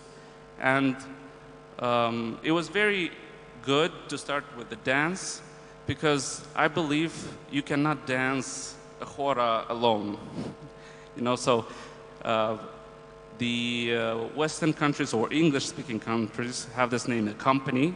So a company means a bunch of people, a company of people. In Romanian, I would say we should use hora. We should have company named hora, because that just tells you that any type of business should be done together. You cannot do any business alone. Either it's AI, it's all about the team, it's all about being driven, it's all about the vision, and then the rest can be bought, can be taken, you know, it's physical. All right, not to make it too long, I would like to leave you with that. Innovation is good, but that only gets you noticed. I think the next stage is capital, and this is where we'll be more than happy to help. Also create the team and bring the expertise. So I'll be the whole day around the area. Please don't hesitate to approach me and let's talk. Thank you. Thanks, Adrian. So, ladies and gentlemen, we have had a couple of words which would be will be the pillars of our discussions during today and tomorrow. This is responsibility, this is transparency, this is liability. At the end of the day, this is teamwork, hora. And as a team, we will succeed. And I'm positive about that. You've heard us saying about a program that we have launched called Reushim. It's not something set in stones as a cabinet decision, as a law. This is an initiative where we want to bring all of us together to speak with one voice, since only together we can succeed. Otherwise, it is not possible. Are there any questions to the distinguished guests of ours within this panel? Talking about efficiency, we're efficient and we're on time. Yeah. Are any questions? No questions. Then, please, do allow me first. Thank you very much indeed for all the support provided to this state of ours, to the support in our journey towards the European Union, to individual support to individual ministries and state agencies, including the one that I'm representing here together with the team. Not only in terms of digitalization, not only in terms of innovation, but in terms of friendship, in terms of sharing experience, in terms of sharing the experience where not to make mistakes. And I was serious when I was saying that we had teachers which continue to be our tutors these days. But the most important what we have heard from them is that do not make the mistakes we have made. There's always much better when a student is better, pardon my tautology, than the teacher. Now we're in a position to teach others. And again, I was serious when I was saying that we had requests from central countries to come to Moldova and look into that specific startup ecosystem. And I said, please do come. And we'll make sure that everything is being covered from A to Z, what you need to hear, lessons learned, advice, anything to bear in mind going forward. Thanks a lot. Without you, we wouldn't succeed. Without the European Union, without member states, without Switzerland, without bilaterals and multilaterals, institutions, organizations. Tremendous thanks from the citizens, from the private sector, and from me personally. Thank you very much indeed, and successful day one and day two. Thanks. Thank you, Deputy Prime Minister. Thank you, dear guests. Let me see how many of you have actually managed to leave the chair in the past 2 hours. If you're starting to feel a little numb, I want to remind you that we have an expo zone right behind us. There you can find multiple things. I wish I could tell you all the names of the respective... Oh, am I? Yeah. You can go to the Expo Zone. Let's give them a round of applause. Yep. I wish I could say the correct English translation of all these institutions, but I might not be able to, so let me just say it in Romanian. We have an Expo Zone filled with Agenția de Guvernare Electronică, Agenția Servicii Publice, STISC, Organizația pentru Dezvoltarea Antreprenoriatului, Serviciul Fiscal de Stat, Centrul de Tehnologii Informaționale în Finanțe și Agenția Geodezie, Cadastru și Cartografie, or as we like to call it, AGCC. So there you will also, at AGE's stand, you will be able to test the digital wallet. You will be able to see for yourself how it works. And I think it's a very exciting thing, and hope that we do get to see it live sometime soon. But next we will be talking about the future of payments. And the person who comes on stage will be... Oops. The person who comes on stage heads the regional team responsible for building partnerships with MasterCard's customers across 81 countries. His domains, he's been in it for 20 years, are consulting, marketing, loyalty, data platforms, and cybersecurity. And for over 20 years, like I said, Andras has worked within finance, banking, and payments world. His topic is the future of payments beyond transactions to AI-driven intelligence. So, before I give these guys a Red Bull for them to move a little faster, let me invite on stage Andras Kovacs.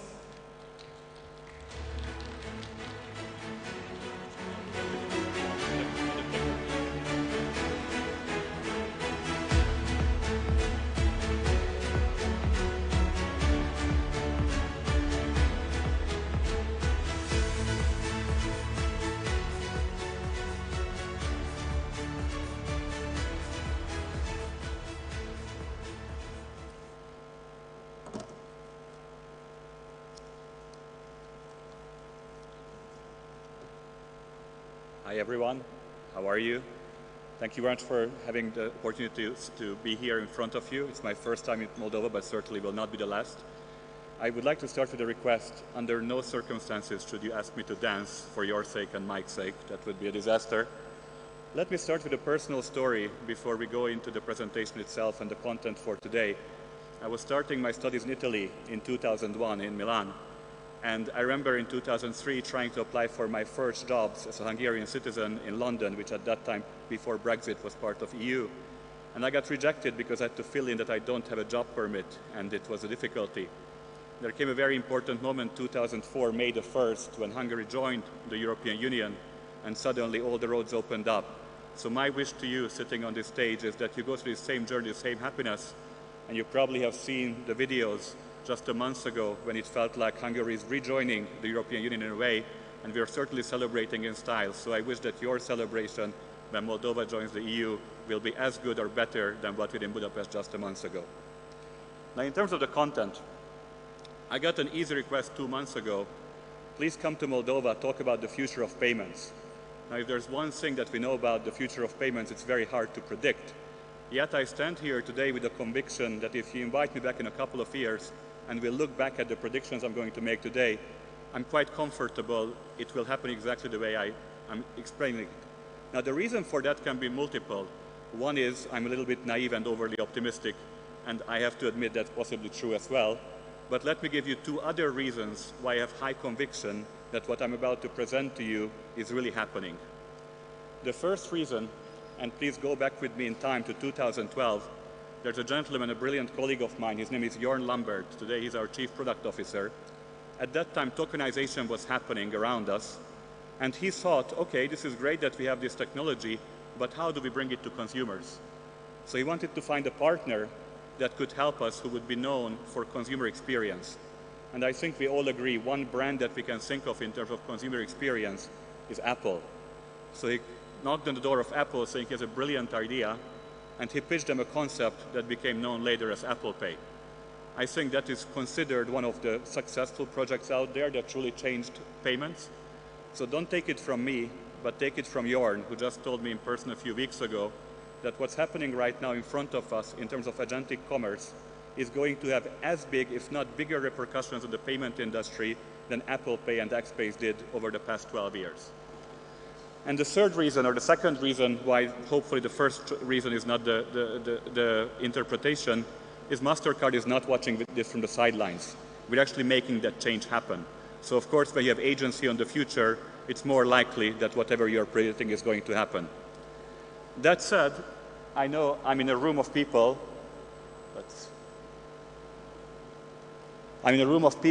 some who are technically very advanced, others who might be brand new at this. So let me try to take a dual mission for this presentation today. One will be to tell you what is this agentic commerce future that we are talking about, but also to tell you what is MasterCard's role in making this journey happen, and bust the myth once and forever that we are a card company, because we are so far beyond that, and I really believe we are operating in the space of identity, trust, and security. So let's take Go on the Whirlwind together.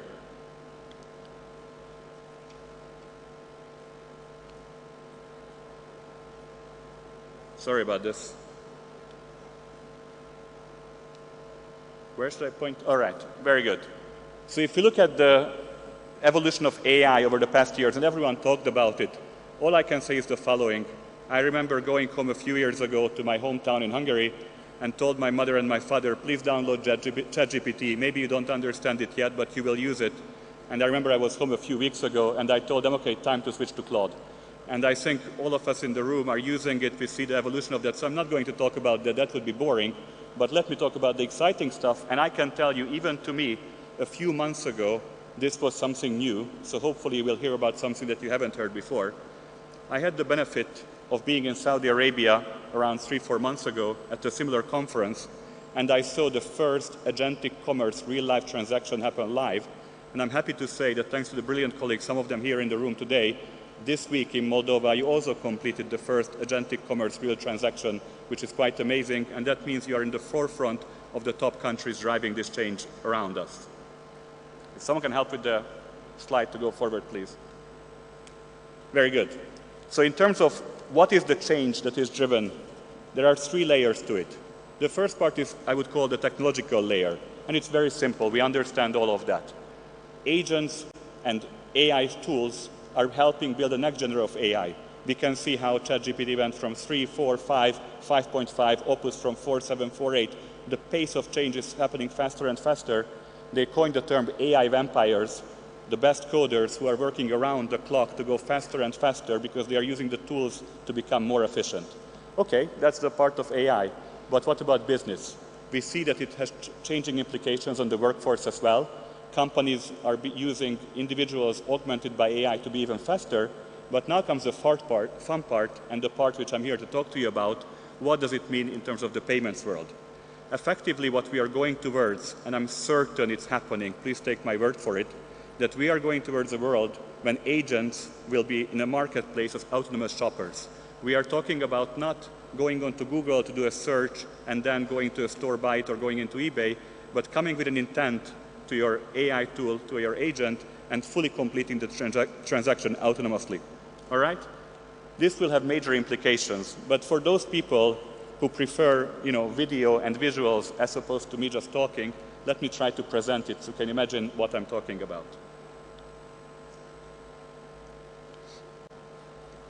All right? So let me present to you our new buyer, a new agent in this system called the AI agent. Let's play the video. So what you see behind me is me being in Istanbul, trying to book a ticket. The AI tool responding to me. I'm explaining that I'm flying back on the following Sunday. And the tool itself is thinking, reacting to it. Gives me the option. This we could do with Skyscanner or any other tool before. But the real difference will be when I go from the intent to the actual purchase itself, the reservation, and an actual transaction occurred. I never had to leave. I never had to go to somewhere else. In the past, we talked about click to mortar and completing transactions. Here, we are talking about full booking. Of course, the AI is smart enough to understand if you're traveling, you might need a hotel as well. we are completing the transaction. I could do it by voice as well, not just through chat, but of course chat is convenient. It will give me options again. And the same difference, we have always looked at hotel comparison sites, but I went into a reservation with one click. I didn't have to input my details or anything like that. Everything happened. And of course, everything is now synced up with my calendar. I got the manuals. This is an agentic commerce transaction. And this is the key part. Of course, I had to have the intent. I had to complete it to confirm it. But the whole transaction happened. A simple passkey transaction. By the way, to the colleagues in the room, I think they implemented passkey here in Moldova in a 2-week timeline to make it happen. So well done. This is reality here in your country today. So let's go further. Now that we understand who is the AI agent, you might ask, all right, what are the implications for the economy? And I can say it's pretty profound.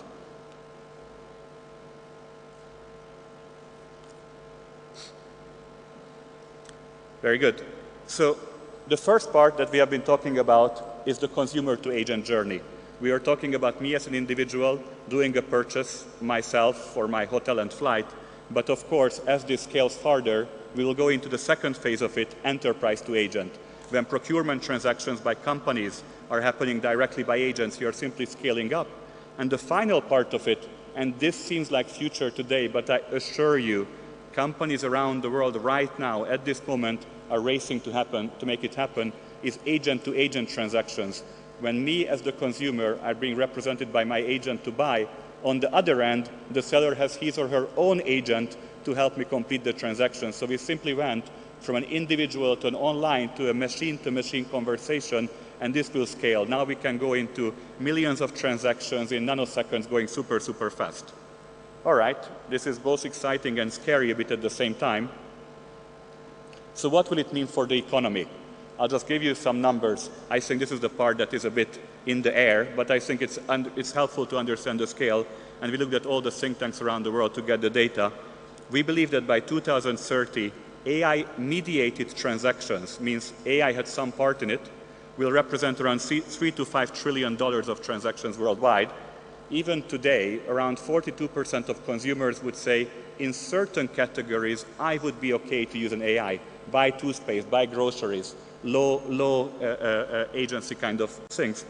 But more importantly, even in Europe and North America, by 2035, and this is a very important number to remember and reflect on, roughly 18 to 20%, 1 in 5 transactions will be done autonomously by agents. So full execution, not just the intent, but completing the transaction itself. But obviously, and this is the part where we have to get technical, I promise even for the room who are more advanced than me to hear something new, to work in this space, you need new ways of working. You need a new infrastructure. Think of new roads. There are 4 components of it, and I'll elaborate on each of them. New payment protocols, and if you don't know what that is, don't worry, I'll explain it in simple terms. Spend controls, multi-rail settlement. Remember, I mentioned MasterCard is not a card company. And lastly, identity, security, and trust, which is at the center of all of this. Without it, the whole transaction process fails. The same way we use our credit cards, because if we know something goes wrong, the bank will reimburse it, will be able to protect us. So let's understand each of these one by one, very quickly. In terms of payment protocols, what does it mean? Payment protocols effectively, if we think of our individual experiences, is the checkouts, the logins, the one-time passwords, the stuff that we hate.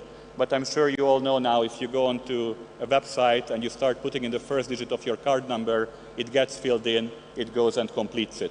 Now we have to design the same type of payment protocols, but for agents. Without going too technical, there are 3 components of that needs to be solved. Payment initiations and credentials. And MasterCard is very active in this space with our technology called MasterCard Agent Pay. And of course, we are competing with others. Then you have agent-native checkout protocols, replacing the human transactions. And companies like Stripe and Shopify with their partners are very active in this. And finally, the last stage, machine-to-machine protocols. And here again, Stripe, Coinbase with their partners are making it happen. So that's the payment protocols. Let's understand the second component of it, which is spend control. And it's very simple. I'll give you a definition that you will be able to remember. What an agent can buy, how much it can spend, with whom, and under what conditions. So you as a consumer will only be willing to give the power over your money to agents, your agent, if there are certain limits. So if something goes wrong, you can feel safe. You will never give your debit card with your full bank balance or your credit card with full transactions. You'll find limits. And to keep it simple, you have to work on the authorization part, the prepayment, and the post-payment part. Think of it this way. Virtual cards that you are issuing like a prepaid card just to that agent, usage-based controls. If you hit a certain spending limit, a certain category, you stop. And then the smart contracts to make sure legally it's working as well. This is the part around limits. The third part, which I talked about, is multi-rail. I mentioned already before, this is not about cards at all, cards only. And to prove that, we are really playing, we believe in consumer choice at MasterCard. So of course, for certain transactions, buying shoes, buying online, paying for a school, cards are perfect and doing it online. However, for big transactions, imagine like a $50,000 corporate transfer, you will not use a card payment. There you will use bank transfers and you will do real-time payments. And that's completely okay. You use the technology which is fit for the right type of transaction. But then think about the times where you will have to pay a portion of a dollar cent for a single API call. The current technology is completely useless for that, but we are going in this direction. So stable coins and CBDCs are the way to make that happen, and they can do lots of transactions shortly. And then finally, you are doing a cross-border complex transaction. Blockchain is perfectly fit for that. It's the same way, if you remember back, what was one of Amazon's key promises or eBay's, the escrow account. If the goods don't arrive to you, you will get reimbursed. So this is that equivalent for the payments world. Finally, as a last piece of that puzzle, we are going, and probably the most important, the trust layer, the identity and security. And think about it this way. All the tools have been built around spotting if you're in a different country, irregular behaviors, how is your hand, how are you using it, is it many transactions happening at the same time? If you are going to the world of agents, all this security is useless. You can throw it out and you have to start from the beginning. So the four components of it, and again, MasterCard is making it happen at the moment. The first part is know your agent, effectively having electronic credentials, footprint for you as an agent. And talking of footprint, the second part is audit trail. I remember back in the days when we were talking about machine learning and the early days of AI, the problem was, oh, it's a black box. We don't know what's happening, so we can't even explain why we got to that result.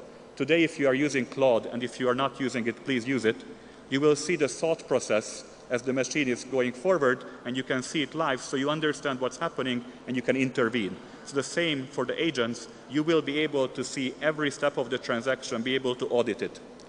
The third part, very important, agent behavior monitoring and scoring.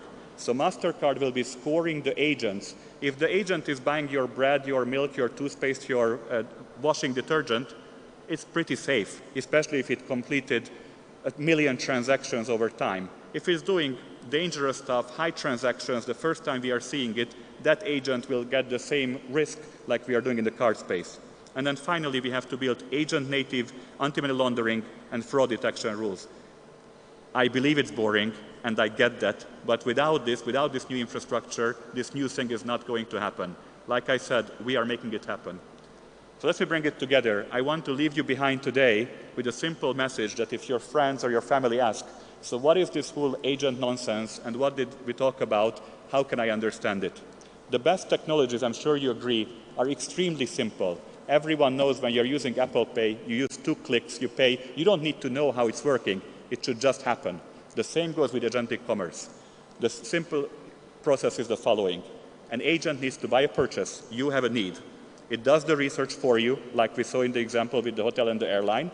It initiates the payment, and most importantly, the agent completes the payment. So you will never have to start looking for your credit card, look at your details, go into your mobile app. It's all tokenized. It's all behind happening. And ultimately, the service is unlocked. And as it always goes, more simple the consumer experience, the more complex is what lies underneath. I will not repeat one by one. You can read it here. We talked about all of this so far. Know your agent, payment protocols, multi-rail settlement, and so on. Let me leave you with the last slide. And I'm sure this is something that you will all be able to relate to, because we have gone through this journey.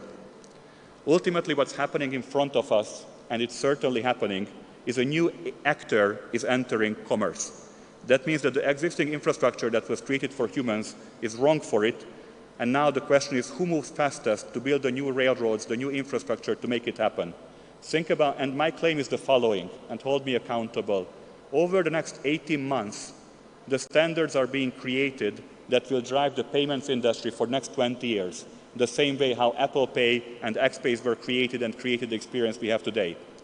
We, of course, all started, and many of us in the room are old enough, that we used to use cash when we went to stores. Then we went into the card era, which is evident and certainly behind us.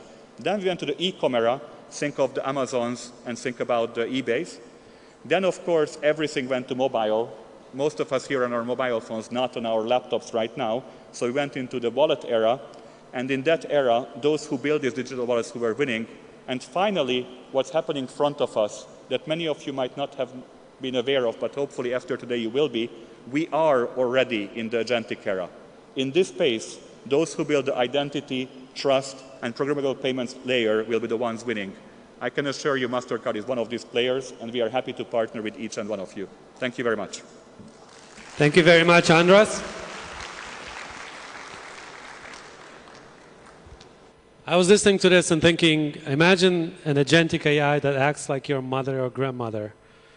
And it tells you, I know better what you need to get for yourself. Or you're not eating enough, let me order you more food. Or stuff like that.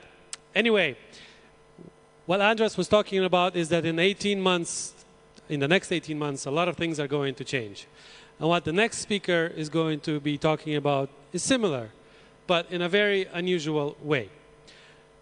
I'll let her do the talking. I'll let her present it to you. And I'll tell you her name. Her name is Michelle Iliev. She is the State Secretary for Digitalization and Innovation at the Ministry of Digitalization and Economic Development. So, let's start.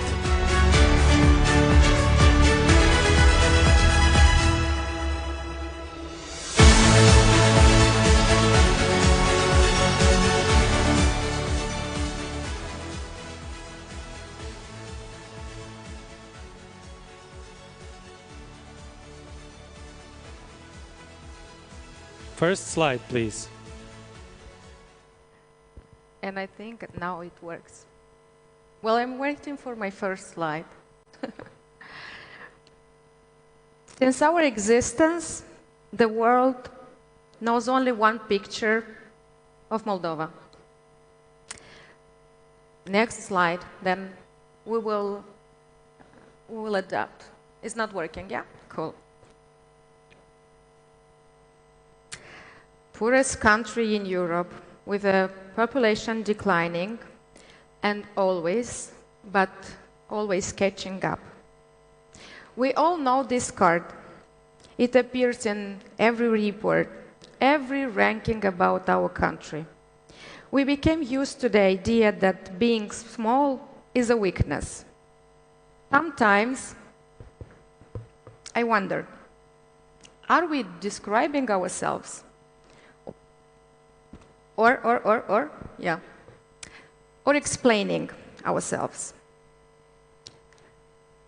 And because my presentation is not working, I will go now on stage. We have 2 years to change what's on this card. Well, now you know whose card it was in the teaser at the beginning of the event. So 2 years. No pressure, of course, for us. We've done this before. But before we talk about the future, let's change a bit the optics. Next slide. So apparently we've been busy with some stuff. So please, let's give a round of applause for all the institutions, all the businesses, and all the agencies, government, public, private, that have been working on that despite of what we had in our country. So guess what? We have 2 years to build on that. And you may wonder why 2 years. A few years ago, artificial intelligence felt distant, interesting, powerful, maybe useful one day. A little like COVID felt in 2020. Do you remember that time? I think we all have it in our bones and masks. People heard about COVID, experts debated about it, but from the rest of the world, it seems far, far away from the reality. Then, suddenly, the reality changed. And this is how major shifts works. They move quietly for years, and they reset everything at once. And we have seen this before in the history. The first industrial revolution changed the value of physical labor. And countries that adapted in the first 20 years, they dominated the global market and economy for centuries.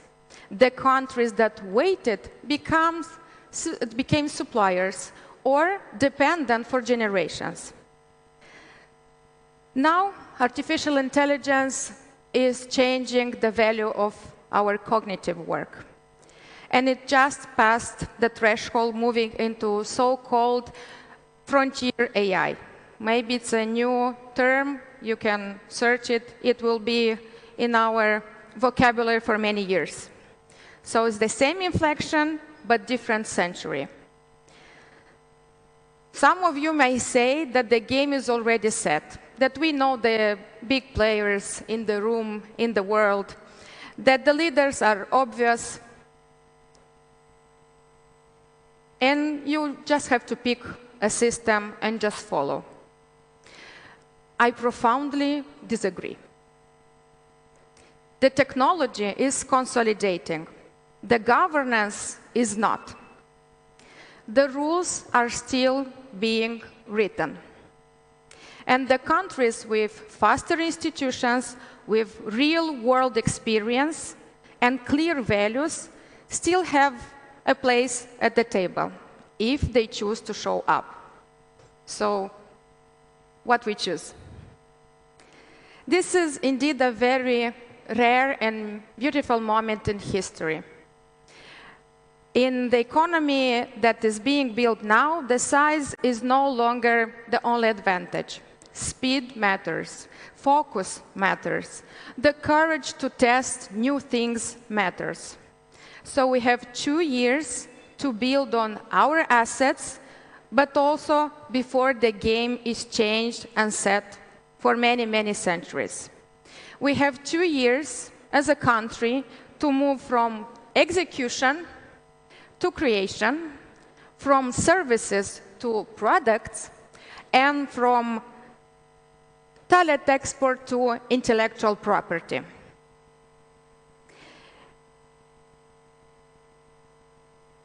And not because we are ready and we have all the answers and we have set everything, but because we are precisely positioned for something very, very specific. The sandbox country and economy of Europe.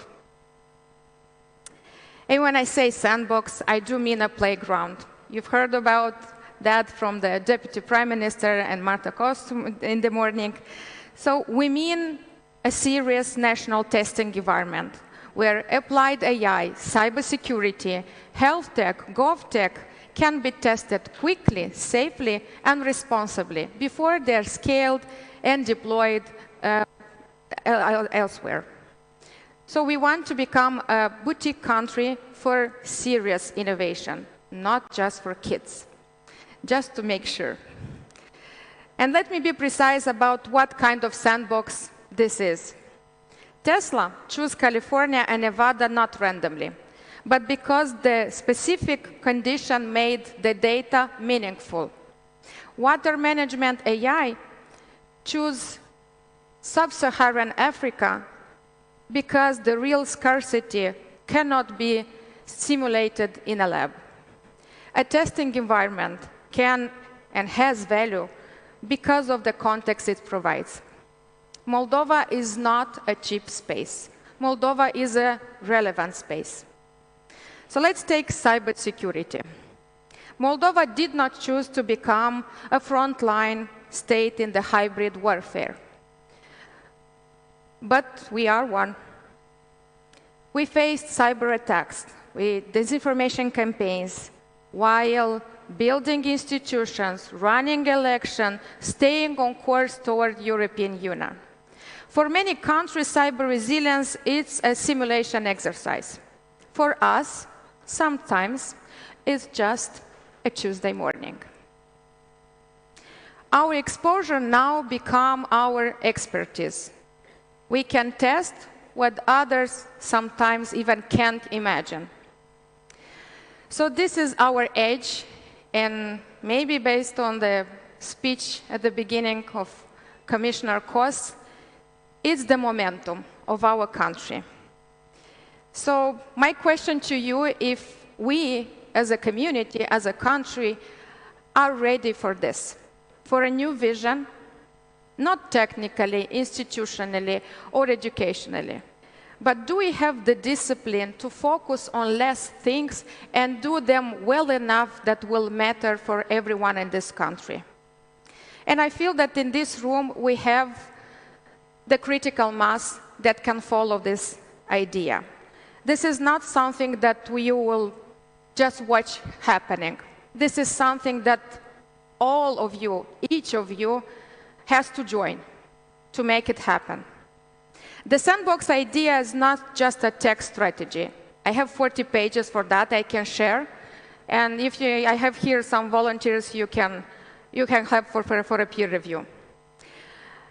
It's more a statement about who we choose to be. So you may take the blue pill, the red pill, you know the metaphor here. Moldova is 35 years old.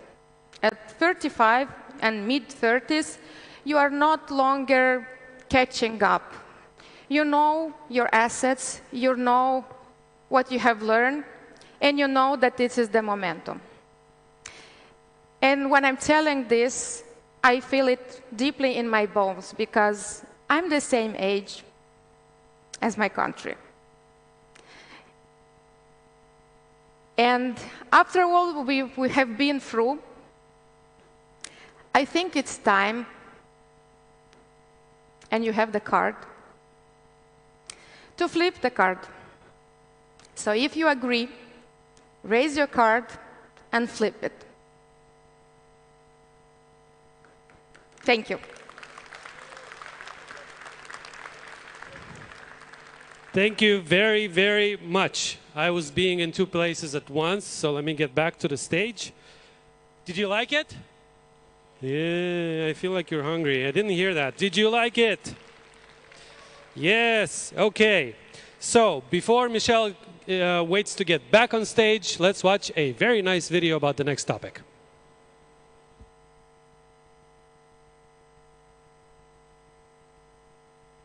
Welcome to Moldova High-Tech Park, the home of advanced tech sectors where Moldova's talent, research, industries, and global partners come together to accelerate deep tech innovation in healthcare and medtech, cybersecurity, GovTech, Createch, and other industries of the future.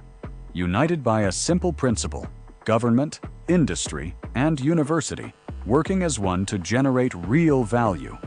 For innovators, my name is Cosmin Ciorba, and I've been obsessed with robotics in Moldova since grade school.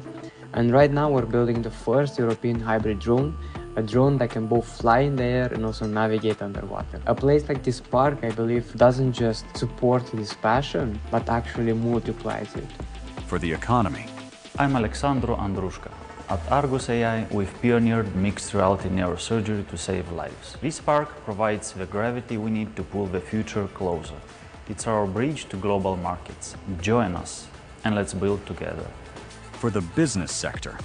Hi, I'm Marcel Varlan, CEO of Micro Nanotech, and we are manufacturers of microwires, microcoils, nanowires, and so many other microcomponents. We are acting on a global scale. We are located in Chisinau, Moldova. Hopefully soon we will be part of High-Tech Park in Moldova, where we'll be allowed to be in the ecosystem of innovation and advanced technologies. Backed by investment and designed to testbed what's possible in Moldova and beyond. Scaling solutions for a global market. I'm Ion Golovko. At Bloomsense, our smart weather stations are digitizing the soil to ensure agricultural precision. We chose the park to surround ourselves with Moldova's brightest minds, to accelerate R&D from months to weeks. Let's cultivate something extraordinary together.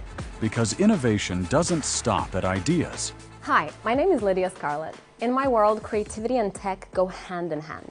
Breakthroughs happen at the intersection of the right time, space, people, and insights.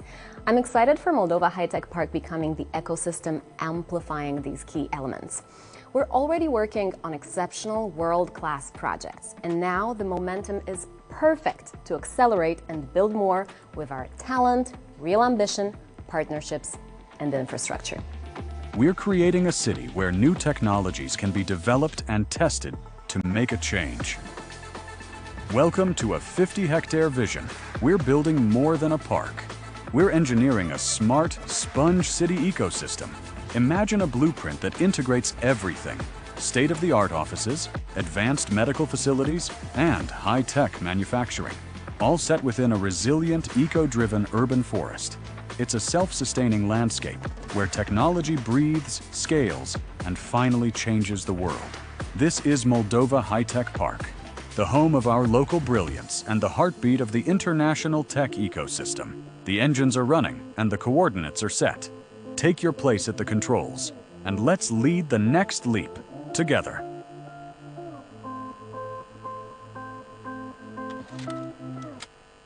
Well, if it's not already clear, let's talk about Moldova High-Tech Park, innovation, investment, and opportunity. And leading this, Michelle Iliev, State Secretary for Digitalization and Innovation. The microphone? Okay. Well, you know already what we have to do and what's our target. Now let's go into details how we want to do that. High-Tech Park is the flagship project that we see it as a driver for the presentation that I've been presenting. And we have two special people that are working hardly for this project to become real. And let me introduce those people. Doina Nistor was on this stage 1 year ago.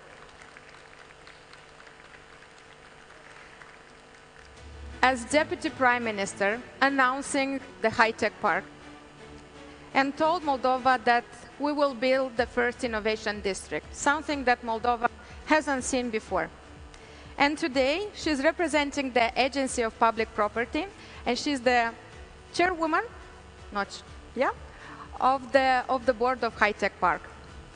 So she changed the role, but the vision and the ambition is there. Doina, welcome back. Yesterday at Investment Moldova conference, it's been signed a memorandum of understanding for building the first buildings, at Tech Park. And the strategic partners that signed this MOU is EBRD. And we have today Alexander Sovan on behalf of the European Bank for Reconstruction and Development. We know that EBRD is not signing MOUs just to be polite. So thank you once again for yesterday. And let's go into more details.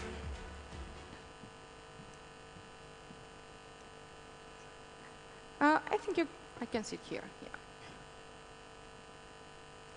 So, Doina, 1 year ago, we have announced here High-Tech Park. Since then, a lot of things moved on. We have, since then, a special law in place. We have a managing entity, a site, and soon a pre-feasibility study. Can you walk us through this journey, what's happened this year, and what's coming next this year? Thank you, and so great to be back on the Digital Summit with such a special project for Moldova, for our country, and not only for our country, but I think for the whole region. We oftentimes say, and we've seen that Moldova is a front runner in digitalization. We have the fastest growing ICT sector in the Eastern Europe. This year, we have been announced as the fastest growing startup destination in Eastern Europe. So I think there is a lot of us to build on. But when we ask ourselves, and I see a lot of engineers here in the room, how do your future jobs look like? Where do you see yourself in 5 or 10 years? How does your company look like? And we had yesterday a networking conversation with some large tech companies that are struggling to pass on through the technological transformation and the storm that is taking us. Moldova High Tech Park is about capitalizing on the Moldova's IT growth so far, what we've been really good at, but also preparing for the future, for a future that we don't know yet, for a future that we can shape together, and actually building value to our IT sector. What does it mean, building value? We want to excel as an innovation country, as a sandbox, as you said, rightfully said so, Michelle. We want to be a test box, sandbox for cybersecurity, for artificial intelligence. We want to exploit our exceptional competencies at the intersection of engineering and healthcare sector, and that is why in Moldova High Tech Park, we want to build a next generation of health tech. Have we advanced? How does a 50-hectare, very large and complex project come to life? I think with the support of many partners, we see Moldova High Tech Park as built on 3 pillars. One is the government. The government is very important because we have the special law that was passed last year in July. It's called Legea 206, the Law 206 on development of Moldova High Tech Park. So this signals that there is strong political support for this project. Second, we have the cities of Chișinău and Stoceni that are ready to contribute and make available, the land, the infrastructure, and that is very important because we want to build an exciting environment where the young people can thrive, live, educate, and grow together and build companies. Third, we have the universities because we're not building just a business park. We're building an innovation campus, an innovation district where we have science, where we have research, where we have innovation, where we have knowledge jobs.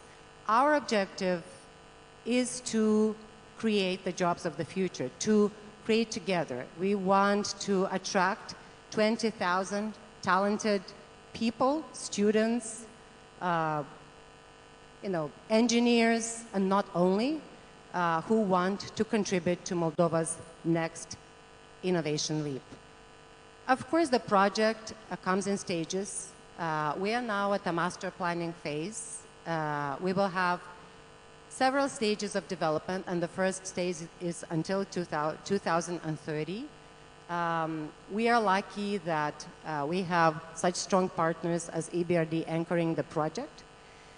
But first and foremost is about the vision, is about what we want the Moldova High Tech Park to become, and this is we want it to become a business park, an education park, and an innovation park.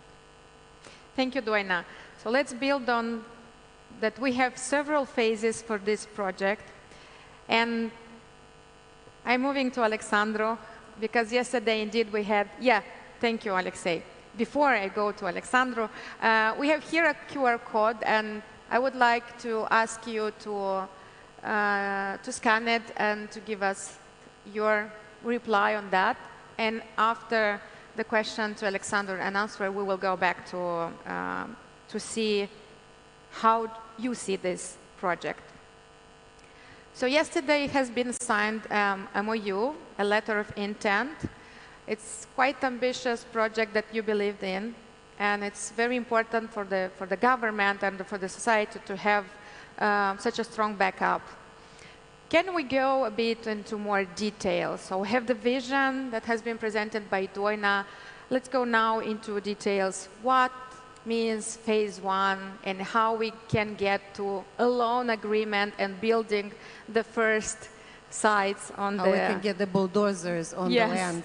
Because I think that's the main question everyone is waiting for since last year. We can talk about the governmental decisions and all the backup of the, but I think it's more practical to understand when this will start. Yes, Michelle, Doina, great to be here today, and it's great to see, you know, such a big interest and such big potential in our country. It's also great to be here to share the views on this landmark project for Moldova. Indeed, yesterday was a big day. It was a big day for the country. A number of MOUs were signed, letters of intent as well. One of them was indeed the Memorandum of Understanding that was signed actually by our Managing Director for Ukraine and Moldova, Arvid Turkner, together with Minister Osmokescu. The project is promoted by the government of the Republic of Moldova as well as the EBRD under the EU Growth Plan for Moldova. And it's great to see EU early support for such visionary ideas. Indeed, we do not take this lightly, and you know, significant work has already been done because we see that this project has merit. It's both transformational and innovative. It can deliver growth and impact, and creating an innovation ecosystem is the idea that stands at its core. And because we believe in it, we've actually mobilized best-in-class, I would say, consultancy to help all of us strategize, to help build this vision, to build the concept that we will all be pursuing, as well as technical expertise to come with those, you know, cost estimates, with the layout recommendations that would serve as the basis for, let's say, this phase one of Moldova High Tech Park. In terms of, and I sensed a number of questions there, so in terms of what it takes, and what phase one will entail, let me start with that, and I'll get to how do we get to a loan agreement and to get, you know, to the groundbreaking, you know, ceremonies and start digging. Well, first of all, MHTP has 50 hectares available, as you've seen. That's a lot, okay? Moldova High Tech Park and the team has to start somewhere. So that somewhere is what we jointly call this phase one, on which we are strategizing now, basically. We are discussing several options. For now, I guess we will be focusing on this first 7-hectare you know, plot area that we will be developing together. Part of the facilities that would be there is what we would be calling EBRD financed phase one, with some of the initial buildings and some of the facilities we would be financing. Okay? In practical terms, I would say we would focus on building the initial office buildings, the Innovation Community Center. We would shoulder the, let's say, the enabling infrastructure. To give like a few examples, what would be there, like Class A office space, as was mentioned, by the way, in the console that was seen for ICT companies. Green certified, of course. R&D and laboratory infrastructure, you know, startup and accelerator facilities, health tech and life tech science facilities, as well as, you know, parking goes without saying, most likely above ground multi-level parking, and of course utilities. We are also discussing about access road segments that we would be looking forward to also support. So it's quite a lot going on, quite a lot being strategized. It's 10 minutes only, we will recount. And in terms of the, how do we get from here, from an MOU being signed to a loan signing and have the financing available, basically we look forward to concluding actually hopefully in June this conceptual part, the pre-feasibility study that our teams are working together. I would say, you know, 6-7 steps that I can mention. So once we fully agree on what exactly is to be implemented, we will deploy this more detailed technical feasibility study to confirm for all of us the amounts and the exact facilities. So that will be the second. Once it's concluded, and we basically agree between the EBRD and Moldova High Tech Park, the Ministry of Economic Development and Digitalization as, let's say, the lead agency within the government, we expect the ministry to go to the cabinet to seek the confirmation at the chief's level, you know, the Interministerial Strategic Committee, for the amount and the scope of the project. Now, this third step basically unlocks two streams. First, EBRD will knock on EU's door to apply for the investment grant that we will jointly be seeking, basically, under the EU Neighborhood Investment Platform, so it's an investment grant that we will be attracting for this project, and EBRD, based on the same decision, will proceed to its board approval so that we can then discuss the loan agreement to be signed between the countries. So our common deadline is to move this project by next year? Yes. Q4, so by the end of December 2026 to start the excavating and building signing the loan and at the same time starting the constructions. Time is of the essence, absolutely.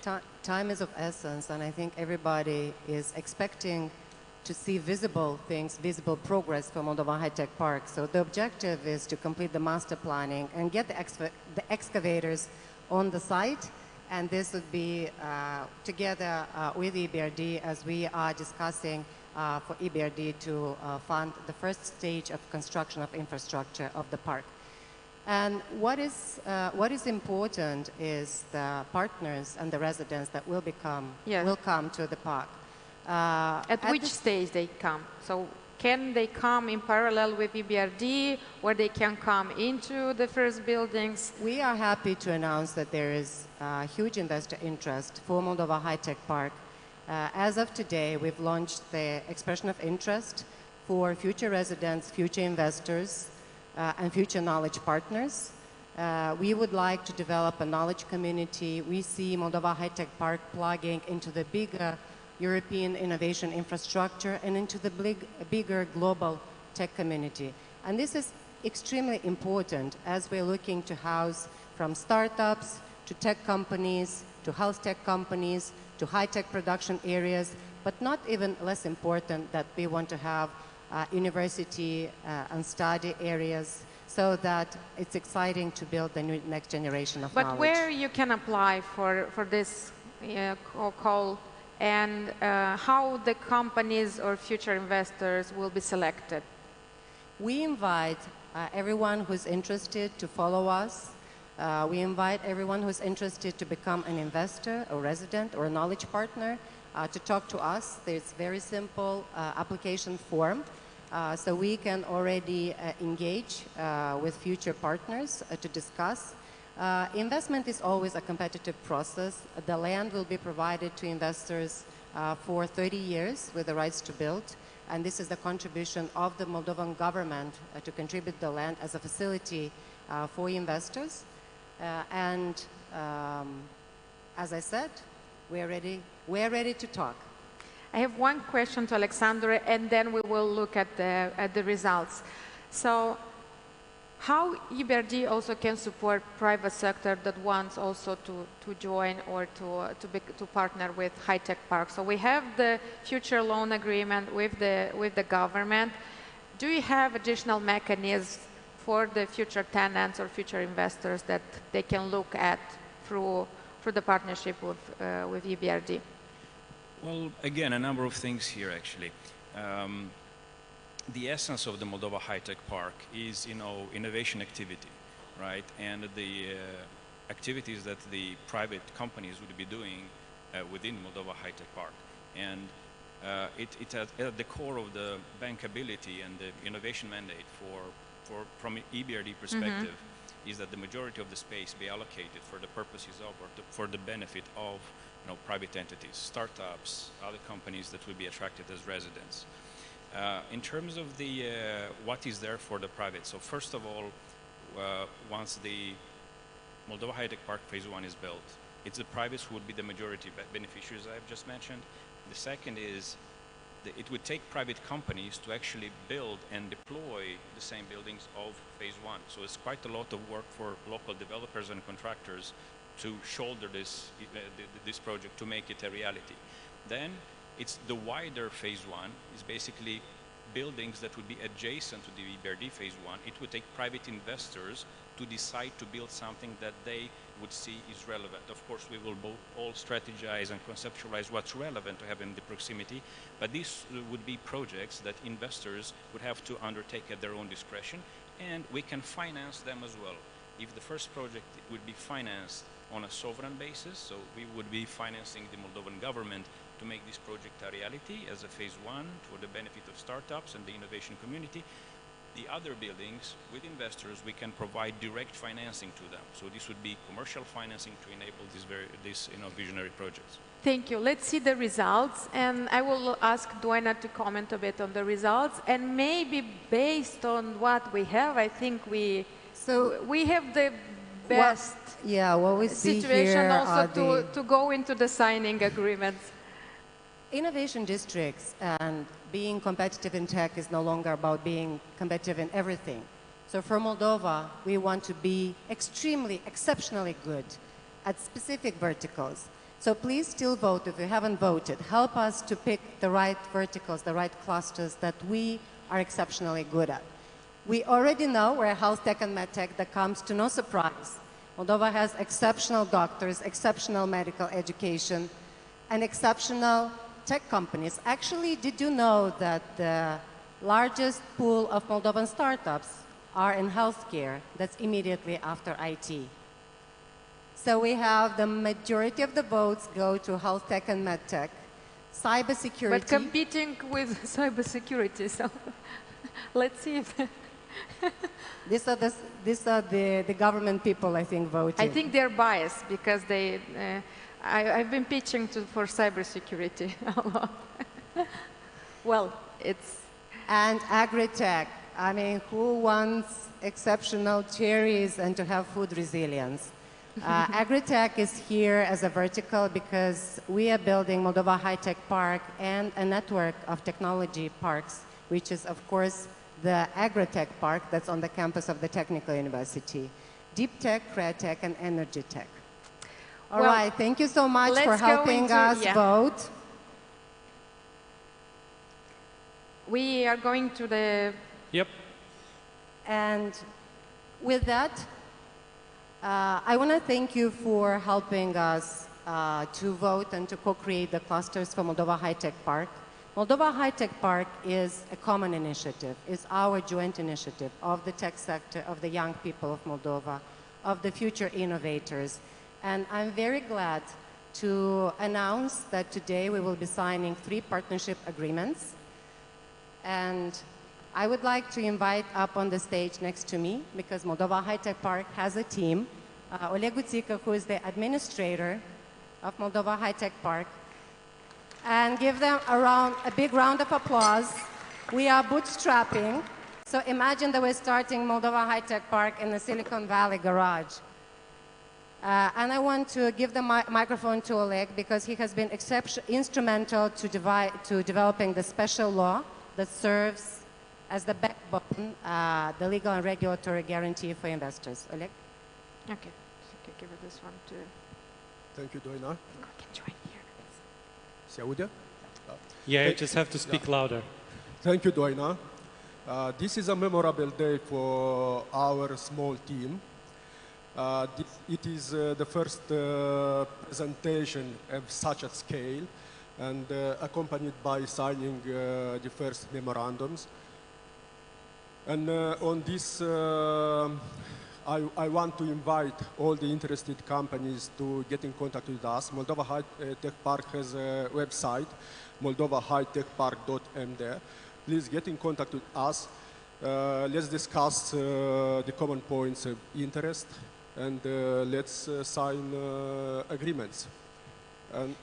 Thank you so much, and we'd like to give a big thank you to the Moldovan government and the Moldovan parliament members who have been so instrumental to provide all of the legislative and regulatory support.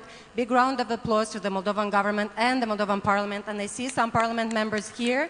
Thank you, Parliamentary Committee for Budget, Economy and Finance, especially. I want to invite here up on stage our first partner. This is Sergiu Manic, the STISC, Moldova's Information Technology and Cybersecurity Center. Oleg, please, for the signing. At Moldova High-Tech Park, we want the government to be at the heart of innovation and to build a GovTech cluster. So we are signing a memorandum of understanding to cooperate on data sovereignty and housing a governmental data center on the campus of Moldova High-Tech Park. And what we can tell that the data center We start also the feasibility study, and we will be ready to start, we hope so, next year to start building the first data center in Moldova on this site. So we are doing many things parallel. Please stay with us on the stage.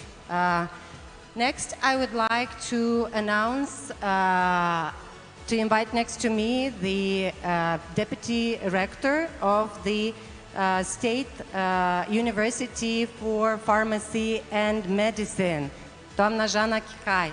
Please welcome on stage. Here we will have a virtual signing because this symbolizes the signing of an MOU with Medtronic.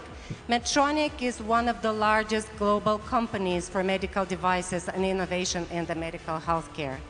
And with Medtronic, we will be cooperating to develop the future education and future professions, everything at the intersection of healthcare, medical industry, and technology.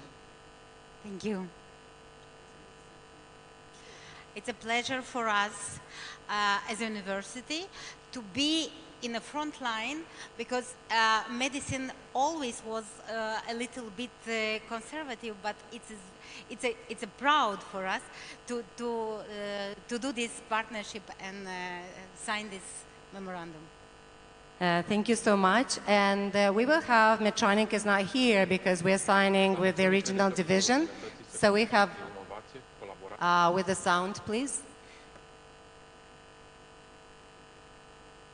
La Medtronic credem că viitorul sănătății se construiește prin inovație, colaborare și curajul de a transforma ideile în soluții reale pentru pacienți. Suntem mândri să explorăm această colaborare cu Moldova High-Tech Park, un ecosistem dinamic care poate accelera dezvoltarea soluțiilor digitale și a tehnologiilor medicale avansate. Împreună putem conecta expertiza globală cu talentul local pentru a crea soluții care nu doar tratează, ci schimbă modul în care îngrijim pacienții. Aceasta nu este doar o colaborare, este o oportunitate de a construi viitorul health tech în regiune în beneficiul pacienților. So this has been Cristian Rusu, who is leading head of Medtronic for Romania and Moldova. And just to say that Medtronic has invented the world's smallest pacemaker, which leads me to Marcel Varlan from Micronanotech. Marcel, welcome, because we will sign the third partnership agreement with Marcel Varlan, Micronanotech, for developing a nanotechnology cluster, because if you haven't visited Marcel's site, you should go and see the nanowires, which are extremely tiny wires, but what is more important is that the catheters that are used for non-invasive surgery, cardiovascular surgery, are produced here by Micronanotech, and just in the month of June, there are 30,000 patients that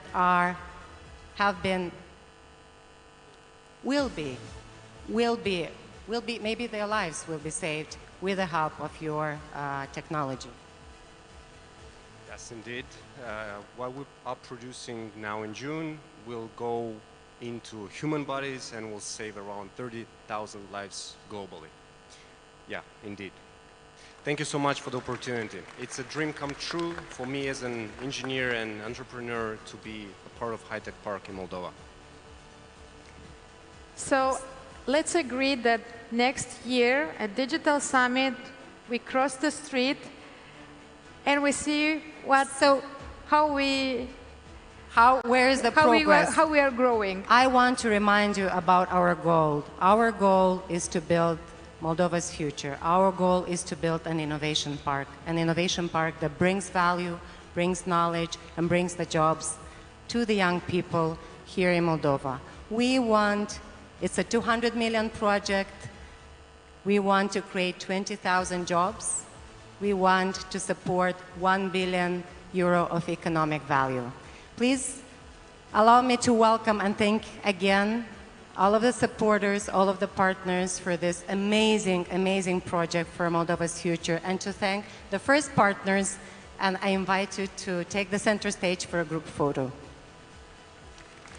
So Moldova is moving from an idea, and in less than 1 year, We are already going into execution and implementation. See you next year.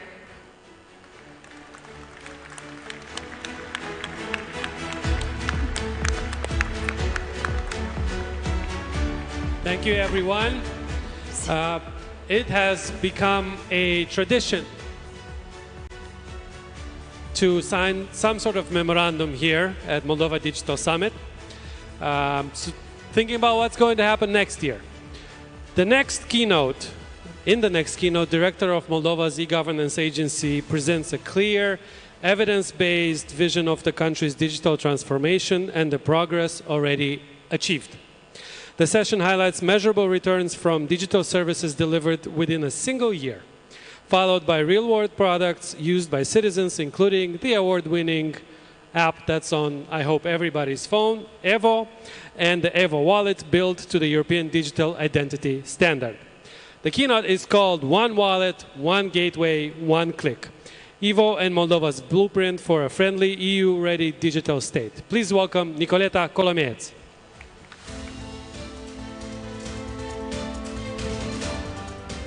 Hi everyone. I hope next year or in 2 years we will be hosting this event at Moldova High Tech Park. But today, let's go through. Where's my presentation? Guys, come on. Thank you. So, we will cut it short. Quick round of hands. Who knows what this number is? Any guesses? Transactions. Anything? Anyone else? Money. Yes, Anna, money, because of course we like money. But over 853 million lei. This is the amount of money that has been, guys, we're going to have a problem. Said, next slide. Next slide, thank you. This is the amount of money that we have saved in 2025 alone by using digital public services, and those services, and this number isn't the full number because these are only the numbers that we see in the agency to half of the services that we manage.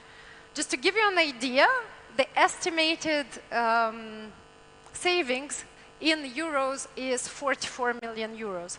Do you know how much we have invested in the past 15 years to build up Moldova's e-governance agency and the building blocks that sit and underpin Moldova's digital transformation efforts? 40 million euros. I'll give you the answer real quick. So in just 1 year, we have saved almost in time and money as much as we've invested. Next slide, please. That rounds about to over 9 million hours in total and comes to 1,000 years of life, if that's for one person. But the average citizen, this saved close to 1 working day in savings. Let's go. So when we looked at how we approach digital transformation, when we looked at how we organize our thinking, when we looked at how we govern digital transformation in Moldova and how we build out the building blocks next, we have said that bringing technology is not enough, not in 2026.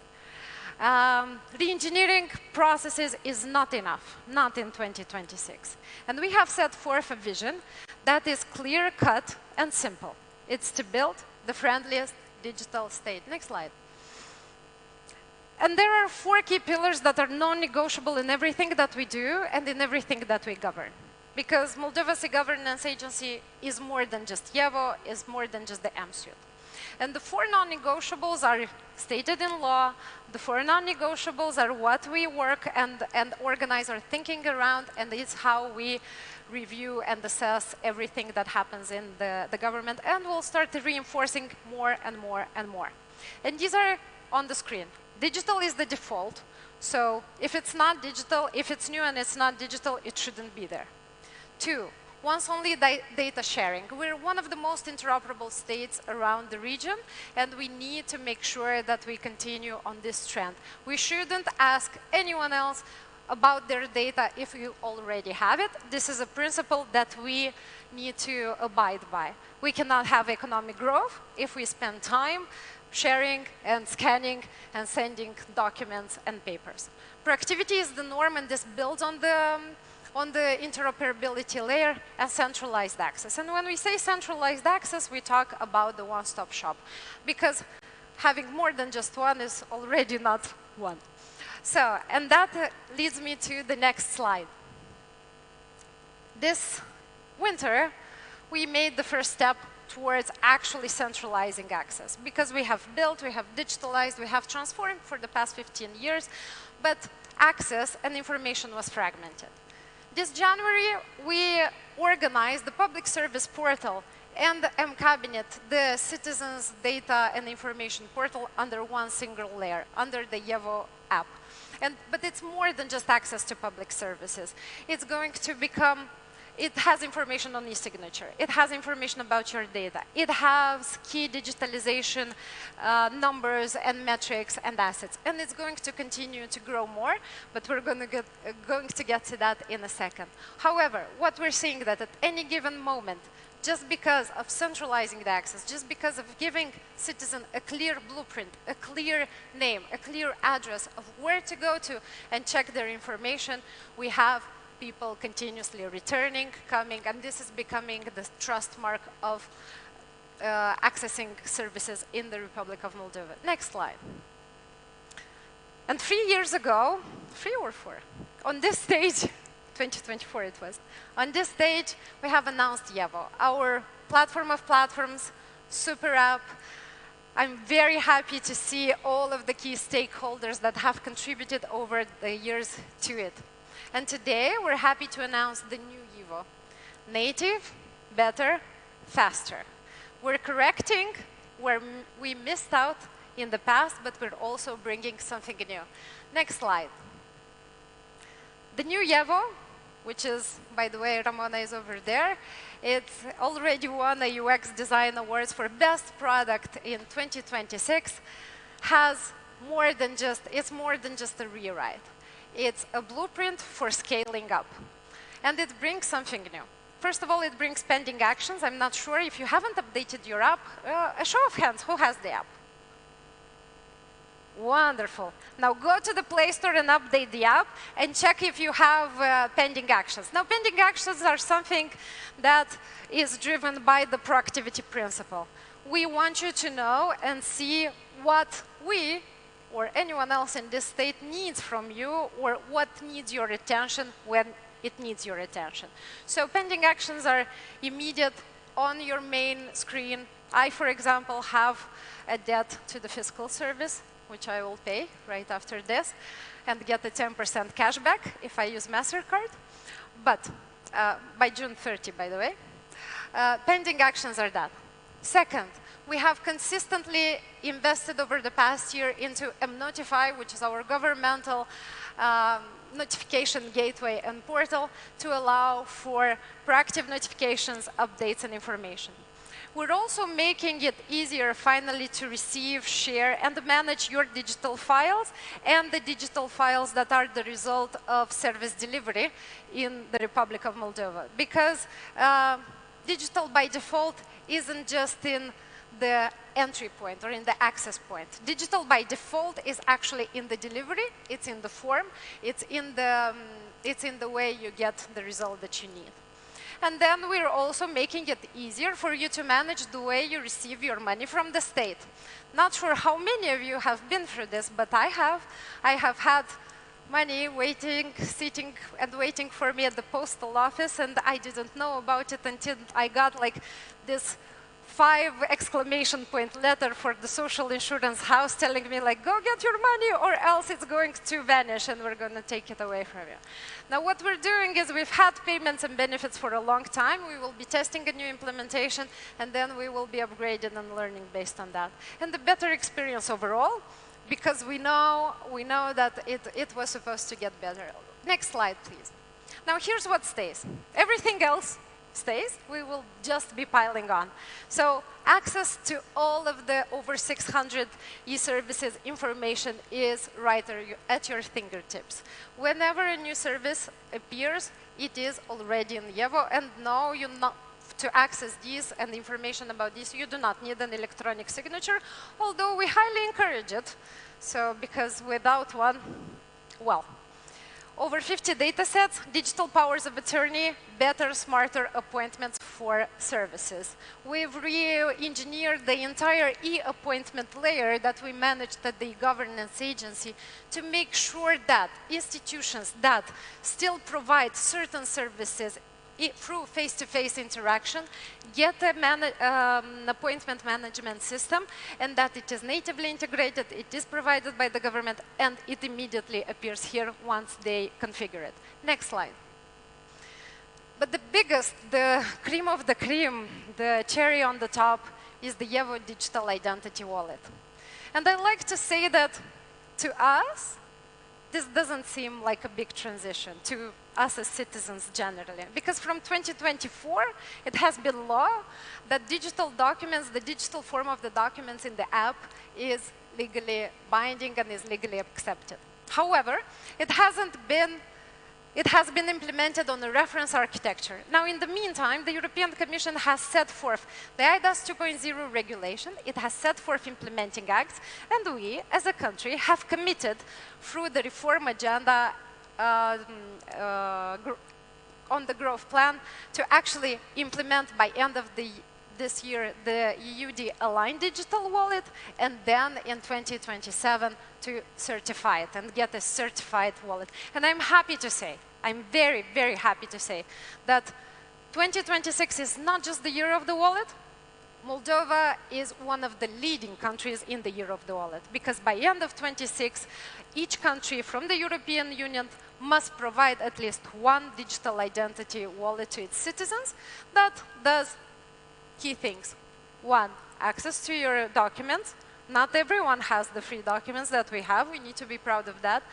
Two, it needs to allow you to share consent and revoke access as you have it, and three, allow you to get access to a remote qualified electronic signature. And I'm very proud of the strategic partnership that eGov and the interinstitutional collaboration that we have between eGov, the STISC, and the Public Services Agency to making that happen. Next slide.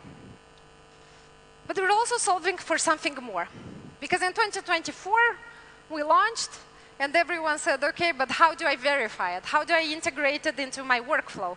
How I, as a regulated company, business, or enterprise, identify people? Because our past implementation has been allowing P2P sharing.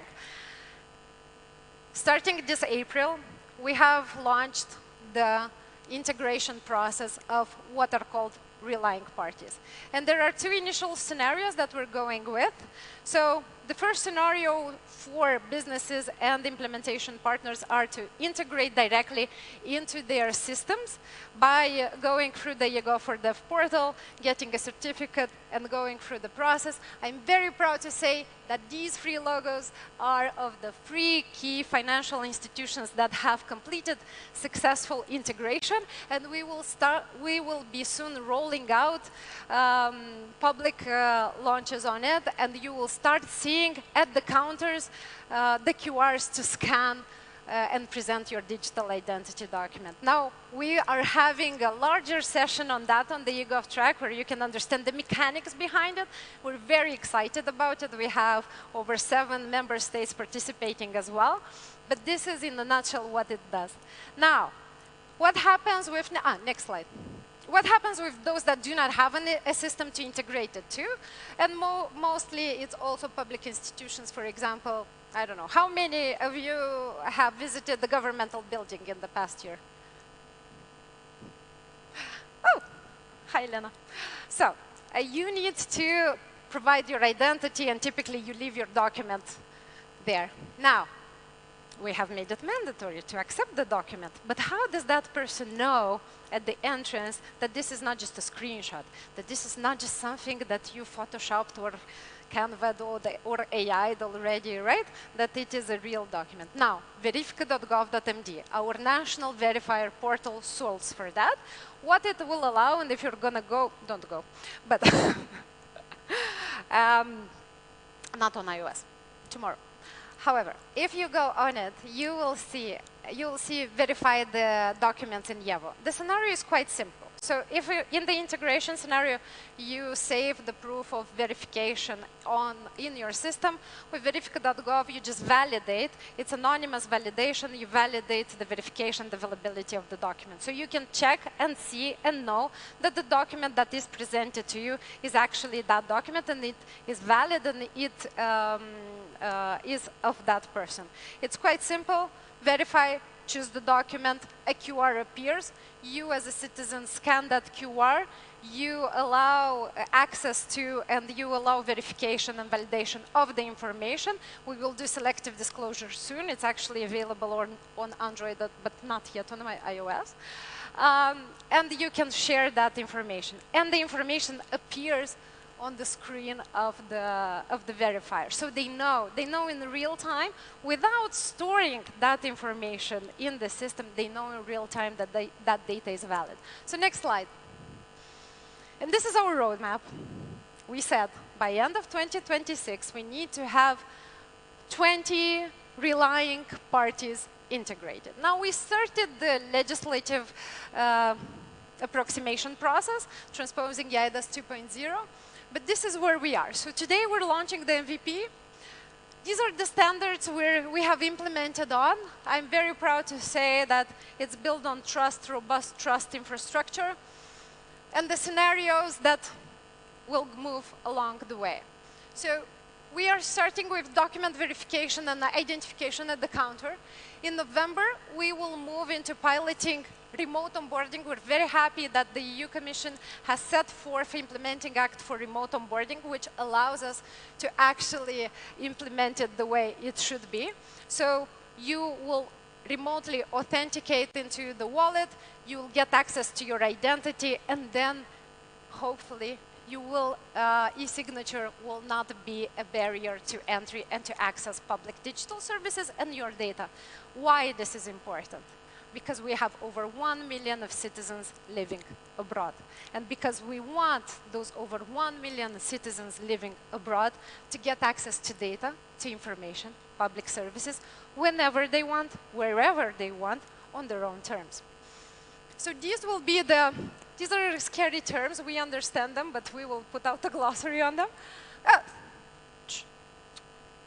2027, with our great partners over there, we will be implementing RQS, Remote Qualified Electronic Signature. Remote Qualified Electronic Signature is basically the signature that we all know and love in Moldova, only accessible and an instrument through the wallet. So what that means is that once we do PID user binding through remote onboarding, the signature will not be a barrier to entry, and the signature will become an instrument that you use in the app. And by end of 27, we need to pass the conformity assessment from the EU. Next slide. This is our vision for Yevo. This is a balloon, but it's simple and it's true to form. Yevo is supposed to be the first thing that comes to your mind, regardless of who you are in this country. If you're a citizen, if you're a business, if you're a mother, if you're a diaspora member, if you are representative from a public institution. And we've already moved on to do that. But it's going to become so much more. We're aligning it with the requirements for the European Single Digital Gateway. Regulated professions will be available, and information on those, also an EU requirement, will be available on the portal and through the app. We are kicking off the definition of the first live events. We have a roadmap to implement and describe the first 5 live events through the app, and it is supposed to be a self-starting point for public institutions to start digitalizing, and we're moving on it. It's already happening. Next slide. Next slide. Thank you. But what you're seeing in Moldova and here on the stage is just the tip of the iceberg.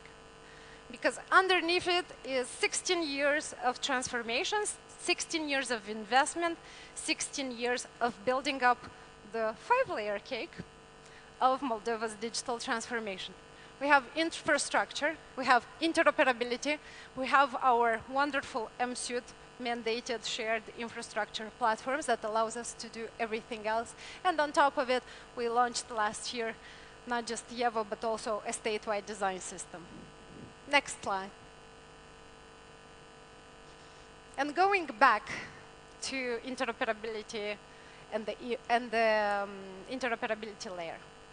These are the numbers that we're seeing today. These are the exchanges, the successful exchanges that have happened through mConnect just in this year. Over 3 million are happening daily. These are exchanges, data calls between public and private institutions, happening real time, regardless of when, where you're sleeping, you're not sleeping, it doesn't matter. And we're taking it to the next level. It's something that we publish, but I think it is important for us to state it once more and to present it to everyone. So next slide. Because standard interoperability to us will not cut it anymore. You will not have proactivity with standard interoperability. This is why we want, and we will make it mandatory, we're actually making it already, but for everyone to not just integrate, for people to start publishing mConnect events. Because mConnect events are the way in which we publish events there ready to propagate and to make interoperable services, interoperable information, interoperable and interactive interactions with the state. Because, as you see on this entire example and sample, this is the vision of the friendliest state. This is what needs to happen beyond the screen, beyond the scenes, under the hood, so that you can live your best life and that you can focus on what actually matters. So please, let's go to the next slide. Because to us, 100% digital is not about all 600 public services digitalized. To us, at the governance agency, success looks like slushing through those public services. To us, success looks like making our government and state so interoperable, so proactive, that you just confirm actions, you just validate information, and you get to do what matters most to you. And success will look like having a 100% live event, interoperable, proactive state, driven with only close to 50, 100 public services that actually require you to be there. Thank you, everyone. Next slide. And this is the way we're building the friendliest digital state. It was supposed to have a QR there. I hope we will find it. But just in case, come visit us. These are the building blocks of the friendliest digital state. You're welcome to interact. You're welcome to come share. And we invite everyone here to come and contribute. Thank you. Thank you very much, Nicoleta. If we were to have a drinking game, whenever someone will say, next slide today, even if we do it every 10th time, we'd still be very drunk by the middle of the event. I hope we fix the clicker, and I hope we can make things seamless as possible. But next, I want to invite on stage Eugen. He knows we're late, so he's already jumping on the stage. Please welcome Eugeniu Galamaga, Regional Director, President, Allied Testing, and ATIC. Hello, everyone. I just want to give credit to Nicoleta. I'm a big fan of Eva and advertise it to all my colleagues, and I'm really happy that she's at ego of dealing with the stuff. So, once again, it's a pleasure to see you all. I welcome you here today on behalf of ATIC, Association of Moldovan Information and Communication Technologies Companies, association whose members contribute 40% of the ICT sector turnover in Moldova. This summit is about future. It's about vision, it's about strategy, where we're going as the country and what changes we will be facing. And I hope everyone is finding something interesting through the sessions today. But I want to use this opportunity to give you a bit of insight and tell you a story of community of people that joined together and believe for all these years and continue to believe that we can do more when working together. We're celebrating 20 years of ATIC this year, 20 years of community of people that wanted to make ICT sector matter, both within Moldova and outside, from people making decisions on their career path and to those shaping country's development priorities. And I think we did a great job.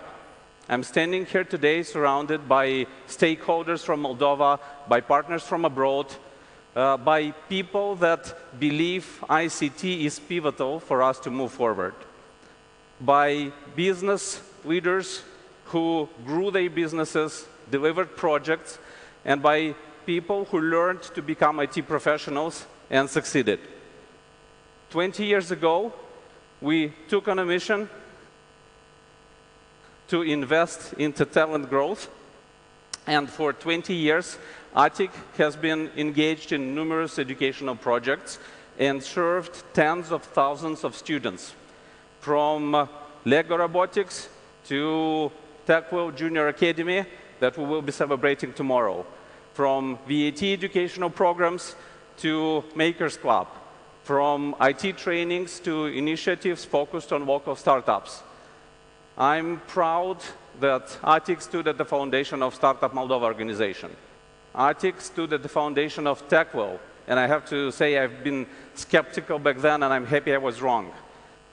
ATIC contributed to the next generation of specialists in Moldova, and I'm proud to be part of that story. And we go with the times. ATIC keeps setting space with latest trends in AI. We're doing workshops, experience sharing sessions, and again, stood at the foundation of AI and Big Data Conference, which turned from a Moldovan event initiative into an international one, with the latest edition being held in Bucharest. 20 years ago, I need the next slide. 20 years ago, we wanted to grow the whole market rather than fight for each other's share. And we grew several times over, with ICT now contributing 7% of GDP. Today, ICT sector of Moldova works with world business and tech leaders. We are partners to champions in very different disciplines, from London Stock Exchange in finance to Pearson PLC in education, from FIFA in sports to Caesars in entertainment, from H&M in retail to John Deere agricultural machinery, and we're not importing tractors from them because Moldova is an agricultural country. We are selling software to them because Moldova is ICT country. Fortune 500 companies in Europe and United States trust engineers and businesses in Moldova because we have skills and knowledge to solve complex problems and deliver sophisticated projects. So I think we did a lot in the last couple of decades, and we have the capacity and capabilities to take up on the most complex endeavors. And we should capitalize on those capabilities. For many years, historically, IT in Moldova was a lot about exporting IT services, which is great, by the way. But I want to be very clear that we are much more than just exporting services. We can be a partner to government and local businesses because we have years of experience and best practices from world's toughest projects. Now I want to talk a little bit about the support we had. All these years, we've been working with our partners and with friends in government that believed in our community and, what's better, became part of our community. I'm really, really happy about that. We are looking forward for progress in initiatives such as sandboxes and open data initiatives. We are looking for progress with AI adoption, and I'm not talking about regulations. I'm talking about ensuring that government platforms use AI with clear KPIs and timelines. We're looking forward for training programs with AI and IT tools for public sector.